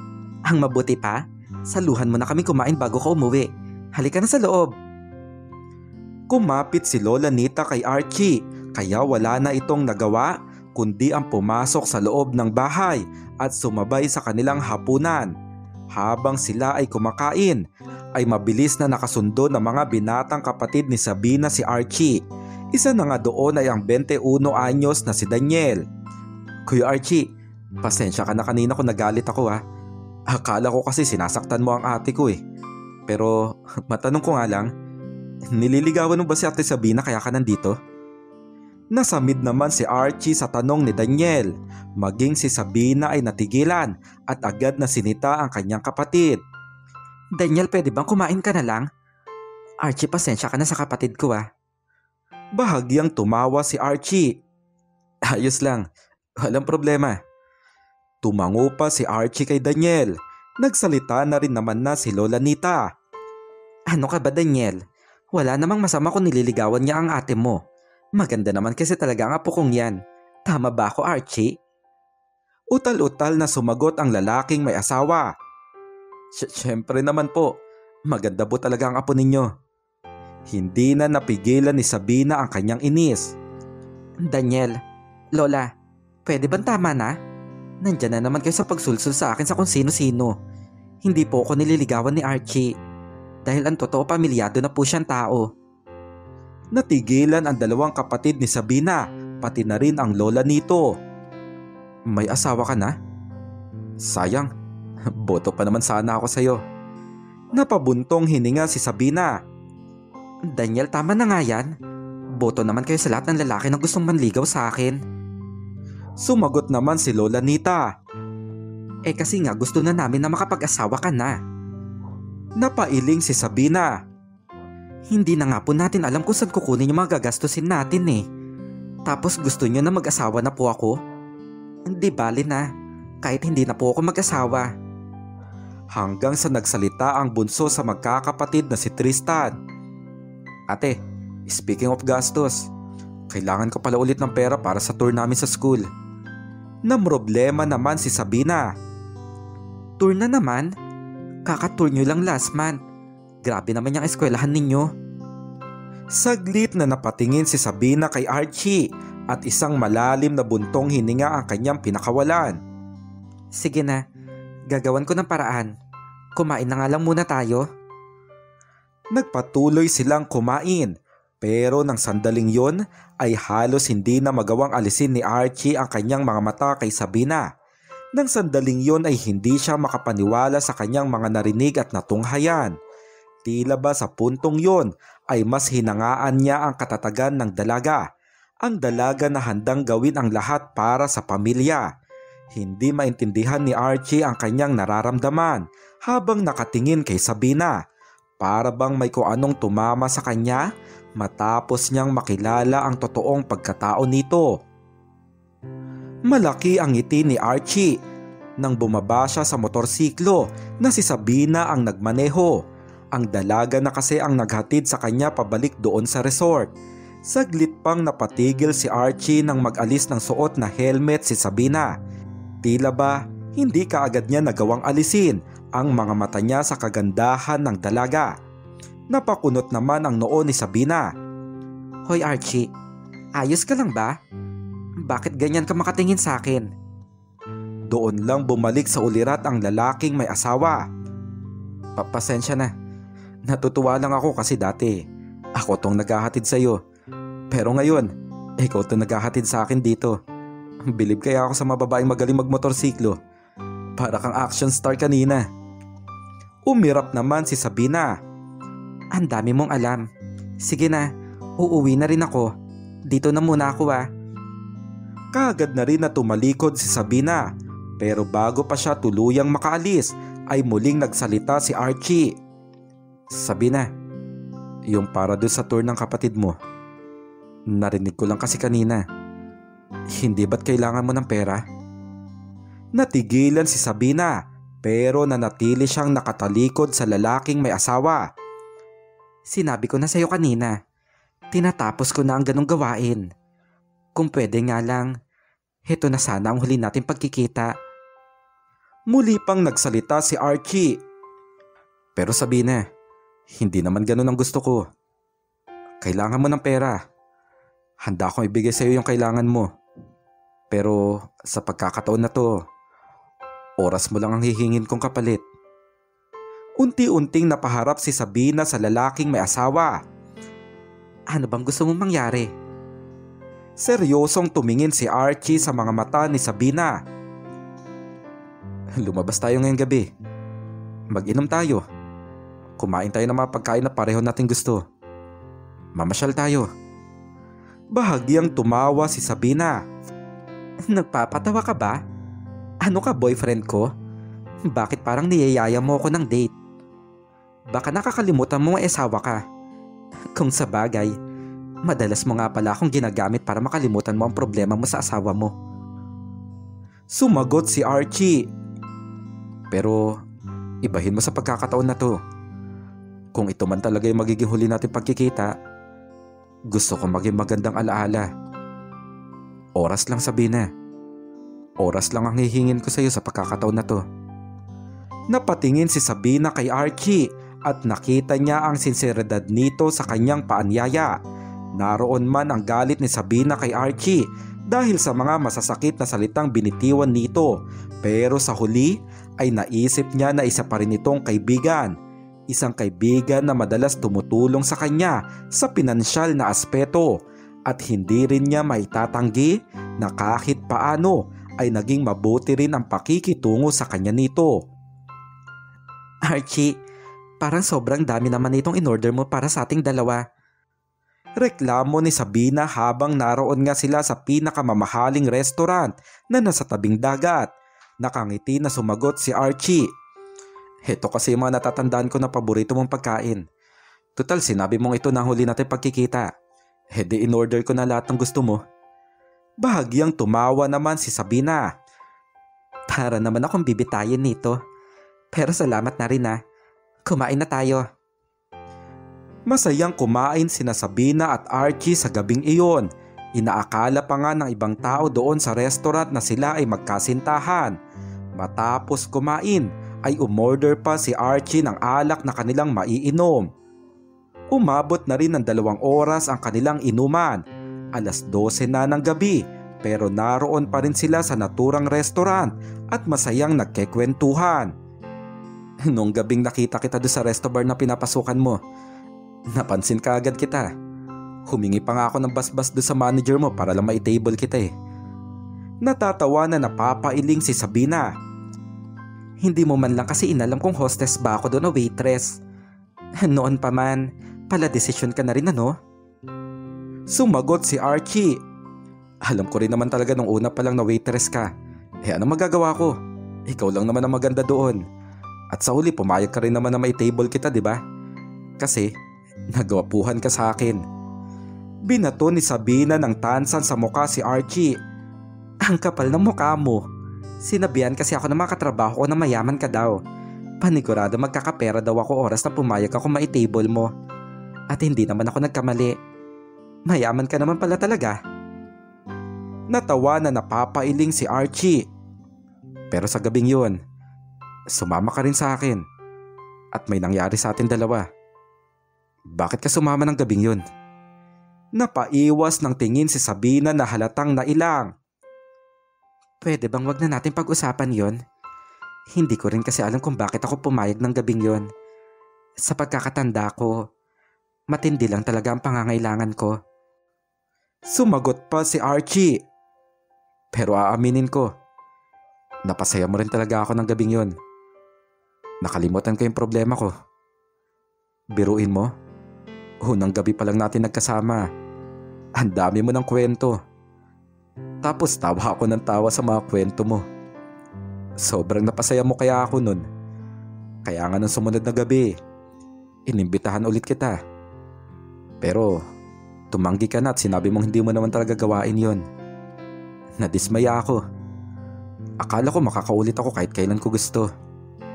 Kinulit pa nga kita, di ba? Pero ayaw mo na talaga. Hanggang sa umuwi ako ng Maynila.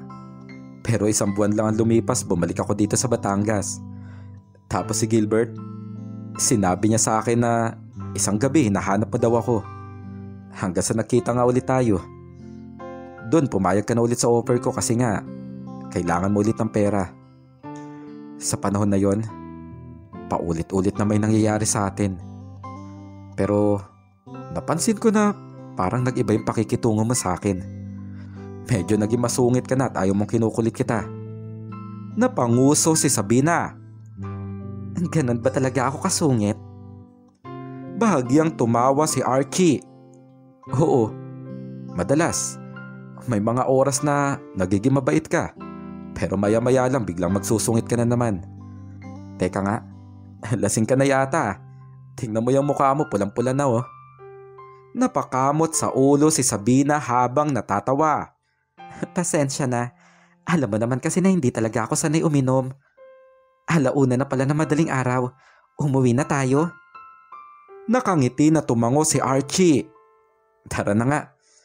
Inalalayan pa ni Archie si Sabina na lumakad palabas ng restaurant dahil nga may hilo na itong nararamdaman.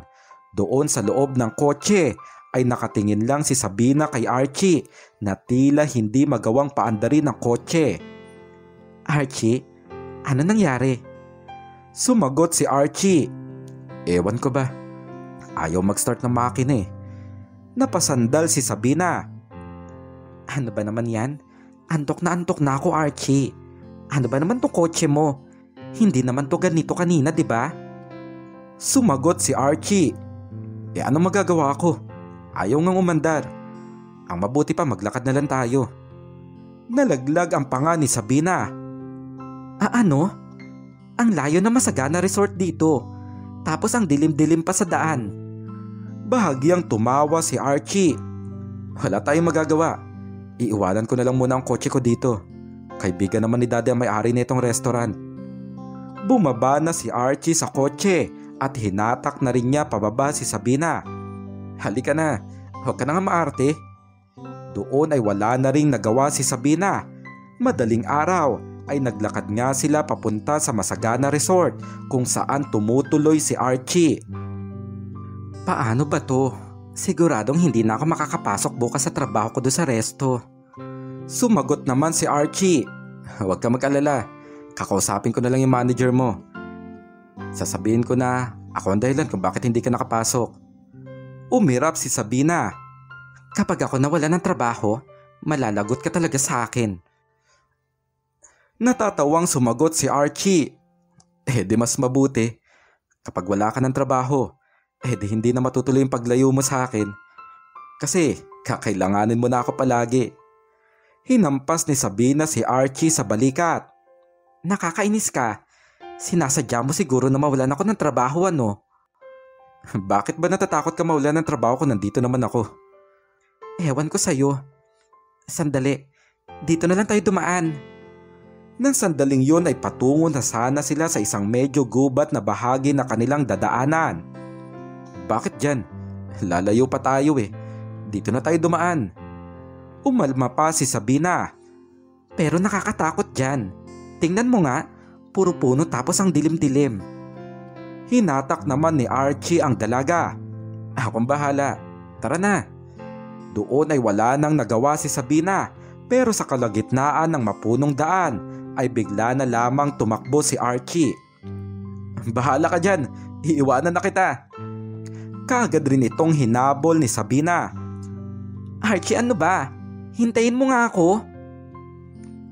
Ilang saglit pa ay maririnig ang kanilang mga tawanan habang tumatakbo hanggang sa makarating sila sa Masagana Resort. Kasabay ng kanilang mga pagtawa ay ang kanila ring mga naghahabol na hininga nang makapasok sila doon sa kwarto. Napahiga si Archie doon sa mahabang sofa habang napahiga naman doon sa kama si Sabina. Malakas pa rin ang kanilang pagtawa.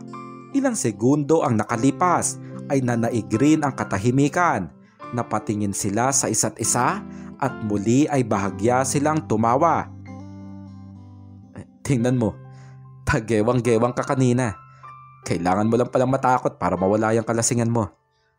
Nag-enjoy ka ba? Ngumiti ang dalaga at tumango. Ikaw ba? Masaya ka ba?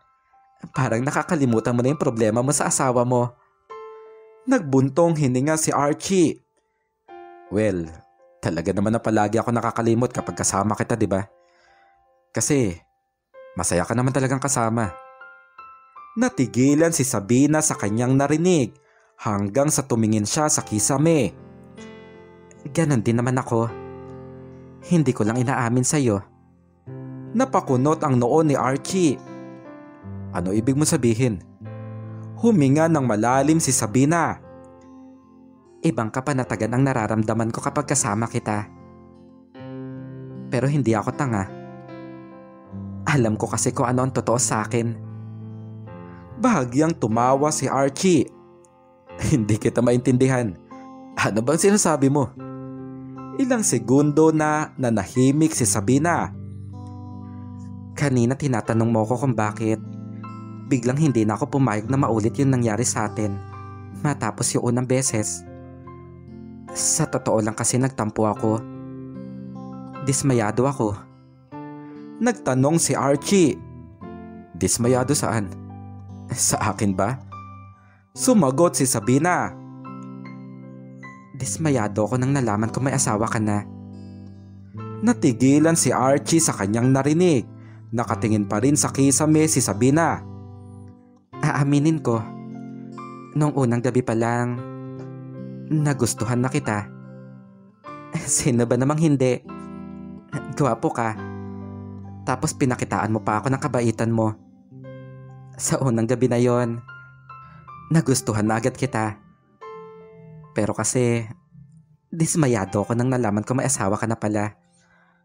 Matapos ng gabing yon, ayaw na kita makita ulit. Pero sadyang nangangailangan ulit ako ng pera kaya pumayag ako ulit sa gusto mo. Hanggang sa naging paulit-ulit.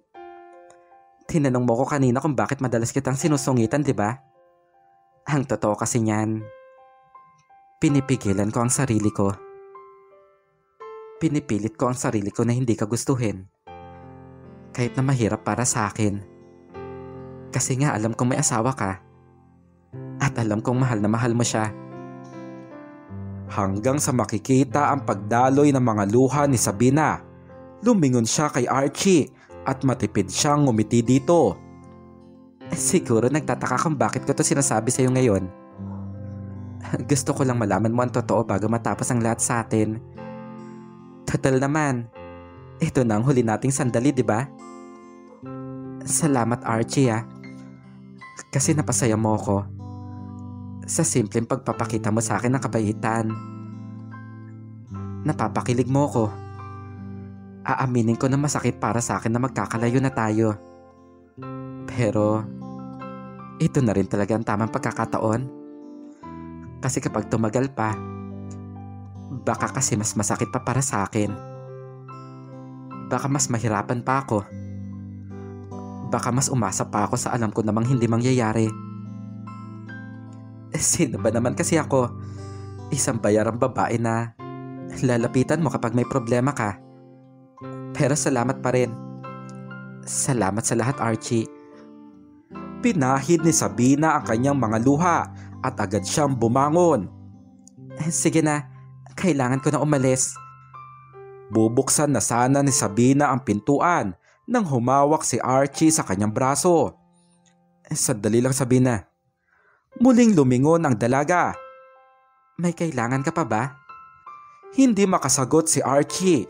Tila hindi niya alam kung ano ang gusto niyang sabihin. Basta ang alam lang niya ay nais niyang manatili sa mga mata niya si Sabina ng mga oras na yon. Dito ka muna. Ayos lang ba? Sumagot si Sabina. Pero kasi Archie, huminga ng malalim ang lalaking may asawa. Pwede bang pagbigyan mo ulit ako ngayon? Kahit sa uling pagkakataon. Yung 5,000 na pinangako ko sa'yo, gagawin ko 10,000. Yun ay kung ayos lang sa'yo. Pero kung hindi naman... Hindi na natapos ni Archie ang kanyang sasabihin nang bigla na lamang siyang halikan sa labi ng dalaga. Labis na natigilan si Archie at nagtama ang kanilang mga mata. Iyon ang unang halik na namutawi sa kanilang pagitan. Ang halik na mula pa ng simula ay naging usapan na nila na hindi nila ito ipapadama sa isa't isa. Kaya naroon na lamang ang pagkagulat ni Archie sa ginawa ng dalaga, hanggang sa hindi napigil ni Archie ang kanyang sarili. Hinatak niya ang bewang ni Sabina at muli ngang namutawi ang isang matamis na halik. Walang pagpalag na ginawa si Sabina dahil iyon din ang kanyang kagustuhan, hanggang sa binagsak nga nila ang kanilang mga sarili doon sa malambot na kama.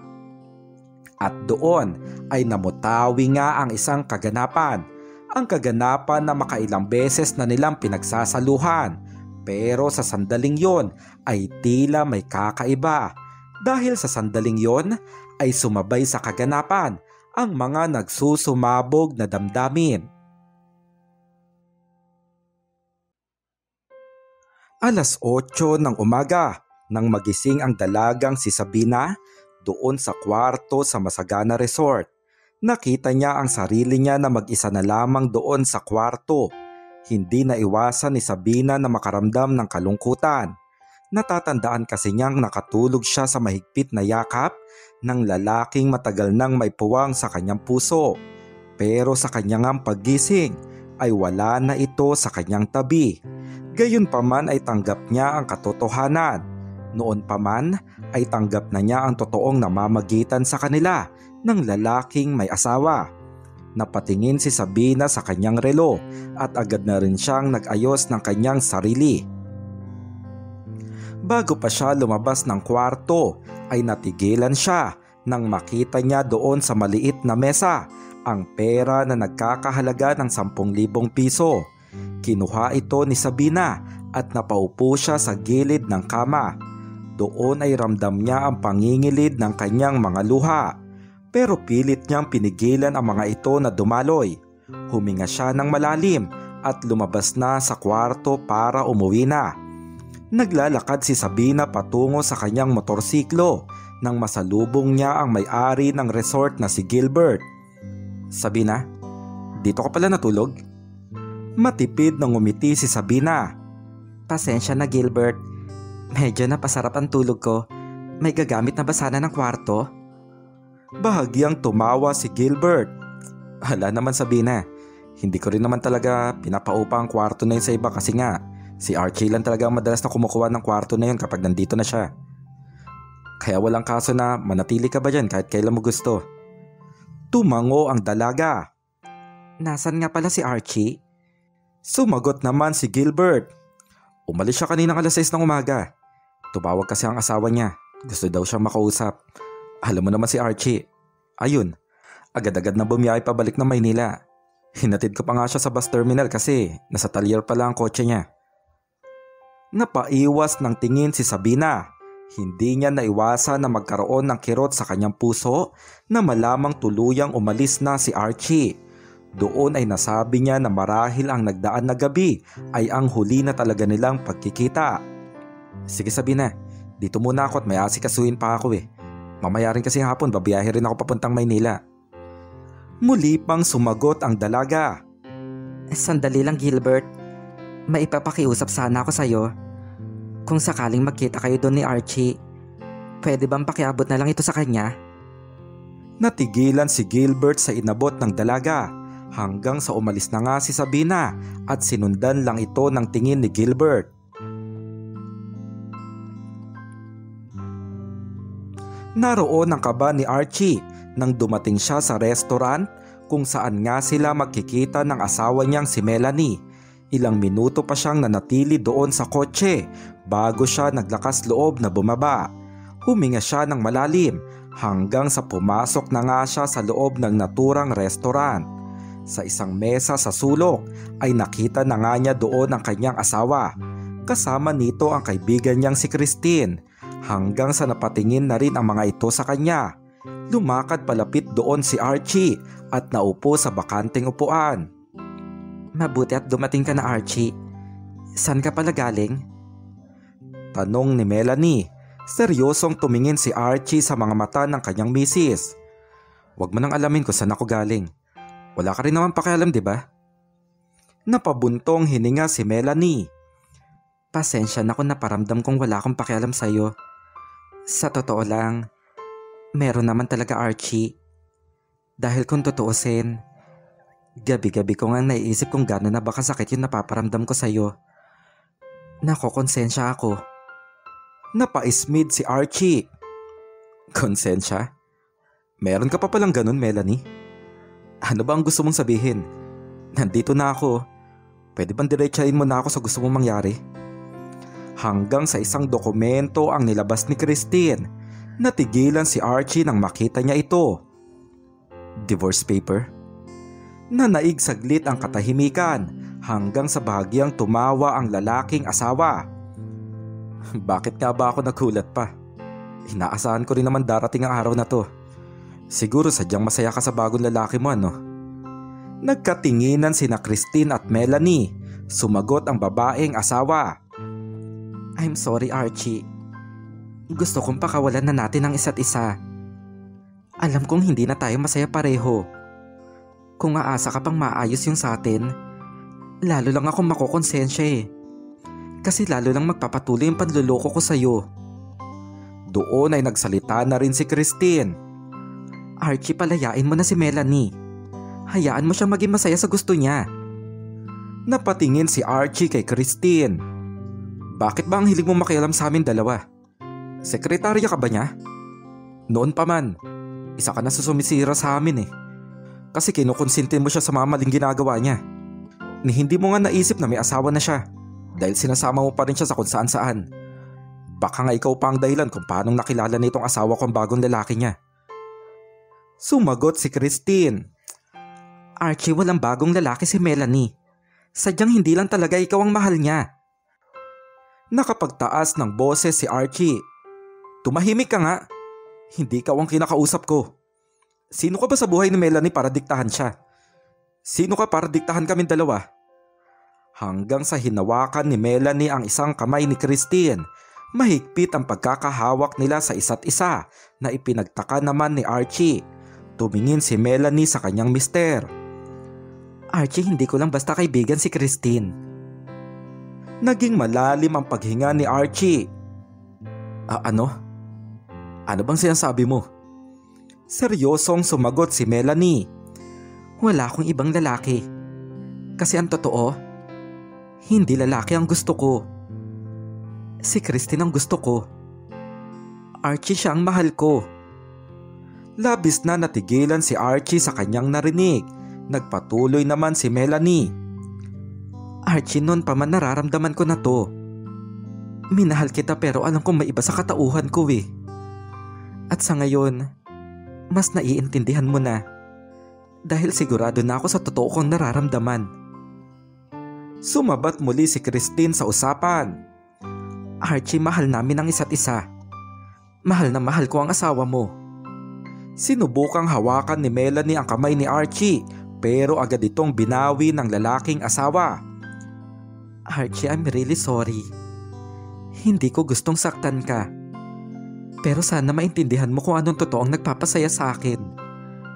Mabuti kang tao. Alam kong marami ang nagmamahal sa'yo. Naniniwala ako na darating ang araw ay mahahanap mo rin yung taong totoong magpapasaya sa'yo. Yung hindi ka sasaktan katulad ng ginawa ko. Darating sa buhay mo yung tao na palagi nandiyan sa tabi mo kapag nalulungkot ka. Yung tao na magbibigay sa'yo ng totoong ligaya. Napaiwas ng tingin si Archie at nagbuntong hininga siya hanggang sa hinawakan niya ang isang ballpen at pinirmahan ang divorce paper nila ni Melanie. Matapos niyon ay wala nang salita pa na lumabas sa bibig ni Archie. Kaagad na siyang tumayo at lumakad paalis. Doon ay tuluyan niyang pinalaya ang asawa niyang si Melanie. Pero bukod doon ay alam din niya na pinapalaya na rin niya ang kanyang sarili sa mapait na pinagdadaanan niya sa kanyang buhay pag-ibig.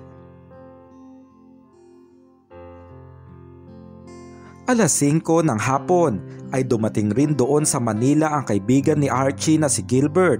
Kaagad siyang nagtungo sa bahay ng kanyang kaibigan para nga magpapirma ng ilang dokumento. Nakausap ko na si Atty. Marquez. Siya na daw ang bahala maglakad para sa iba pang dokumento. Sa susunod na buwan, sisimulan na ang renovation ng resort. Huwag kang mag-alala, ipapakita ko sa iyo yung bagong disenyo. Bilang isa ka na rin sa may-ari, kailangan na may approval mo lahat. Sumagot si Archie habang pinipirmahan ang mga dokumento. Sige lang, basta ikaw nang bahala sa lahat. Wala naman ako alam sa ganyang klase ng negosyo eh. Sa mga oras na yon ay formal na ngang naging isa si Archie sa may-ari ng Masagana Resort na dating pag-aari lang ni Gilbert. Malaking pera ang kanyang pinuhunan para nga ma-renovate ang naturang property, kung kaya't halos 80% ng resort ay kanya ng pagmamay-ari. Archie, saka nga pala, kamusta ang pag-uusap niyo ni Melanie? Napasandal si Archie sa kanyang kinauupuan. Hindi naman kami masyado nagkausap. Pagtapos kong pirmahan ang divorce paper, umalis na rin ako kagad. Natigilan si Gilbert sa kanyang narinig. Ano? Naghiwalay na kayo ni Melanie? Ngumiti si Archie. Yun ang gusto niya. Mapagparaya naman ako kaya hinayaan ko na lang. Natahimik si Gilbert at hindi siya makapaniwala sa kanyang nalaman. Napatingin dito si Archie at bahagya siyang tumawa. Bakit ganyan ka makatingin sa akin? Ayos lang ako pare. Sa totoo lang, matagal ko naman ang hinandaan sarili ko para dito. Kung kaya't hindi na masyado masakit para sa akin. Hindi ko maintindihan. Nalulungkot ako pero nagtataka rin ako kung bakit parang wala lang. Pakiramdam ko nakalaya din talaga ako. And here I am, single na ulit ako. Pare, baka naman may chicks ka marereto sa akin. Natawa na napapailing si Gilbert. Ewan ko sa'yo Archie. Sige na, kailangan ko na rin kagad bumalik sa Batangas. Ikaw ba? Hindi ka ba sasabay? Hindi ba't naiwan mo pa sa Batangas yung kotse mo? Sumagot si Archie. Baka sa Sabado na lang. Gagamitin ko na lang muna yung van ng opisina. Tumango si Gilbert. Kung ganon, dito na muna ako ah. Hinatid pa ni Archie si Gilbert palabas ng bahay. Gilbert, tawagan mo lang ako kapag may problema. Pwede naman ako bumalik agad-agad sa Batangas bukas ng hapon. Sambit ni Archie. Nasa loob naman na ng kotse ang matalik niyang kaibigan. Saka nga pala Archie, kunin mo to. Nagtaka si Archie nang abutan siya ni Gilbert na isang sobre. Ano ba to? Sumagot si Gilbert. Inabot yan sa akin kanina ni Sabina. Naiwan mo daw doon sa kwarto sa resort. Ibalik ko na lang daw sa'yo. Sige na, dito na ako ah. Hanggang sa pinaandar na nga ni Gilbert ang kotse at tuluyan siyang umalis. Doon ay binuksan naman na ni Archie ang sobre na kanyang hawak. Hanggang sa natigilan siya nang makita niya ang pera na nagkakahalagang 10,000 piso. Napakunot ang noo ni Archie. Heto yung bayad ko sa kanya. Bakit hindi niya to tinanggap? Napaisip si Archie. Doon ay hindi naiwasan na manumbalik sa kanya ang huling gabi na nakasama niya si Sabina. Mula sa masayang dinner doon sa bahay ng dalaga kasama ang pamilya nito. Maging ang kanilang masayang kwentuhan habang nag-iinuman ng hating gabi sa isang restaurant sa Batangas. Bukod doon ay naalala rin niya ang mga halakhak nilang dalawa habang tumatakbo sa isang madilim na parte na kanilang dinaanan. Pero ang higit sa lahat na kanyang naaalala ay ang ginawang pag-amin ni Sabina sa totoong nararamdaman nito. Doon lang tumatak sa kanyang isipan na noon pa man ay may puwang na siya sa puso ng dalaga. Napahawak si Archie sa kanyang labi at tumakbo sa kanyang isipan ang kauna-unahang halik na pinadama sa kanya ni Sabina. Malakas ang kabog ng dibdib ni Archie at hindi niya maintindihan ang kanyang sarili. Napatingin siya sa kotse ni Gilbert na malayo na sa kanyang kinatatayuan hanggang sa hindi na nga siya nag-aksaya pa ng oras. Gilbert, sandali lang. Sasama ako sa'yo. Mabilis ang takbo ni Archie para habulin ang kotse ni Gilbert hanggang sa nakarating nga siya sa gate ng subdivision. Napahinto si Archie at matindi ang kanyang hingal. Lumapit sa kanya ang isang security. Sir, ano pong problema? Ninakawan po ba kayo ng tao na sakay ng kotse na yun? Sumagot si Archie. Hindi, pero kailangan ko siya mahabol. May motorsiklo ka diba? Aangkas ako sa'yo. Habulin natin ang kotse na yun. Hindi na nagdalawang isip ang security guard at tinulungan nga niya si Archie. Nang sandaling yon ay medyo nakalayo naman na si Gilbert. Malakas pa ang tugtog doon sa loob ng kanyang kotse habang siya ay nagmamaneho hanggang sa malakas na pagpreno ang kanyang ginawa nang biglang may humintong motorsiklo sa kanyang harapan. Napamura ng malakas si Gilbert at matindi ang kanyang galit na bumaba doon sa kotse para kumprontahin ang kamuntikan na niyang makabanggaan. "Hoy! Magpapakamatay ba kayo? Idadamay niyo pa talaga ako." Hanggang sa nag-alis ng helmet ang lalaking angkas ng motorsiklo. "Archie, ano tong ginagawa mo?" Sumagot si Archie. "Kanina pa kita'y nahabol eh. Tinatawagan ko din ang cellphone mo pero hindi ka naman sumasagot. Sasama ako sa'yo pabalik ng Batangas. Halika na." Hanggang sa sumakay nga si Archie sa kotse, pumasok na rin doon si Gilbert na tila naguguluhan. "Pare, ano ba nangyayari? Natataranta ako sa'yo eh." Sumagot si Archie. "Basta umalis na tayo. Bilisan mo na." Agad na rin na pinaandar ni Gilbert ang kotse. Naguguluhan man si Gilbert ng sandaling iyon pero kabaliktaran naman ito ni Archie. Sa mga oras na yon ay sigurado na siya sa kanyang desisyon at kanyang kagustuhan dahil sa mahabang panahon ay napagtanto na rin niya ang totoo niyang nararamdaman.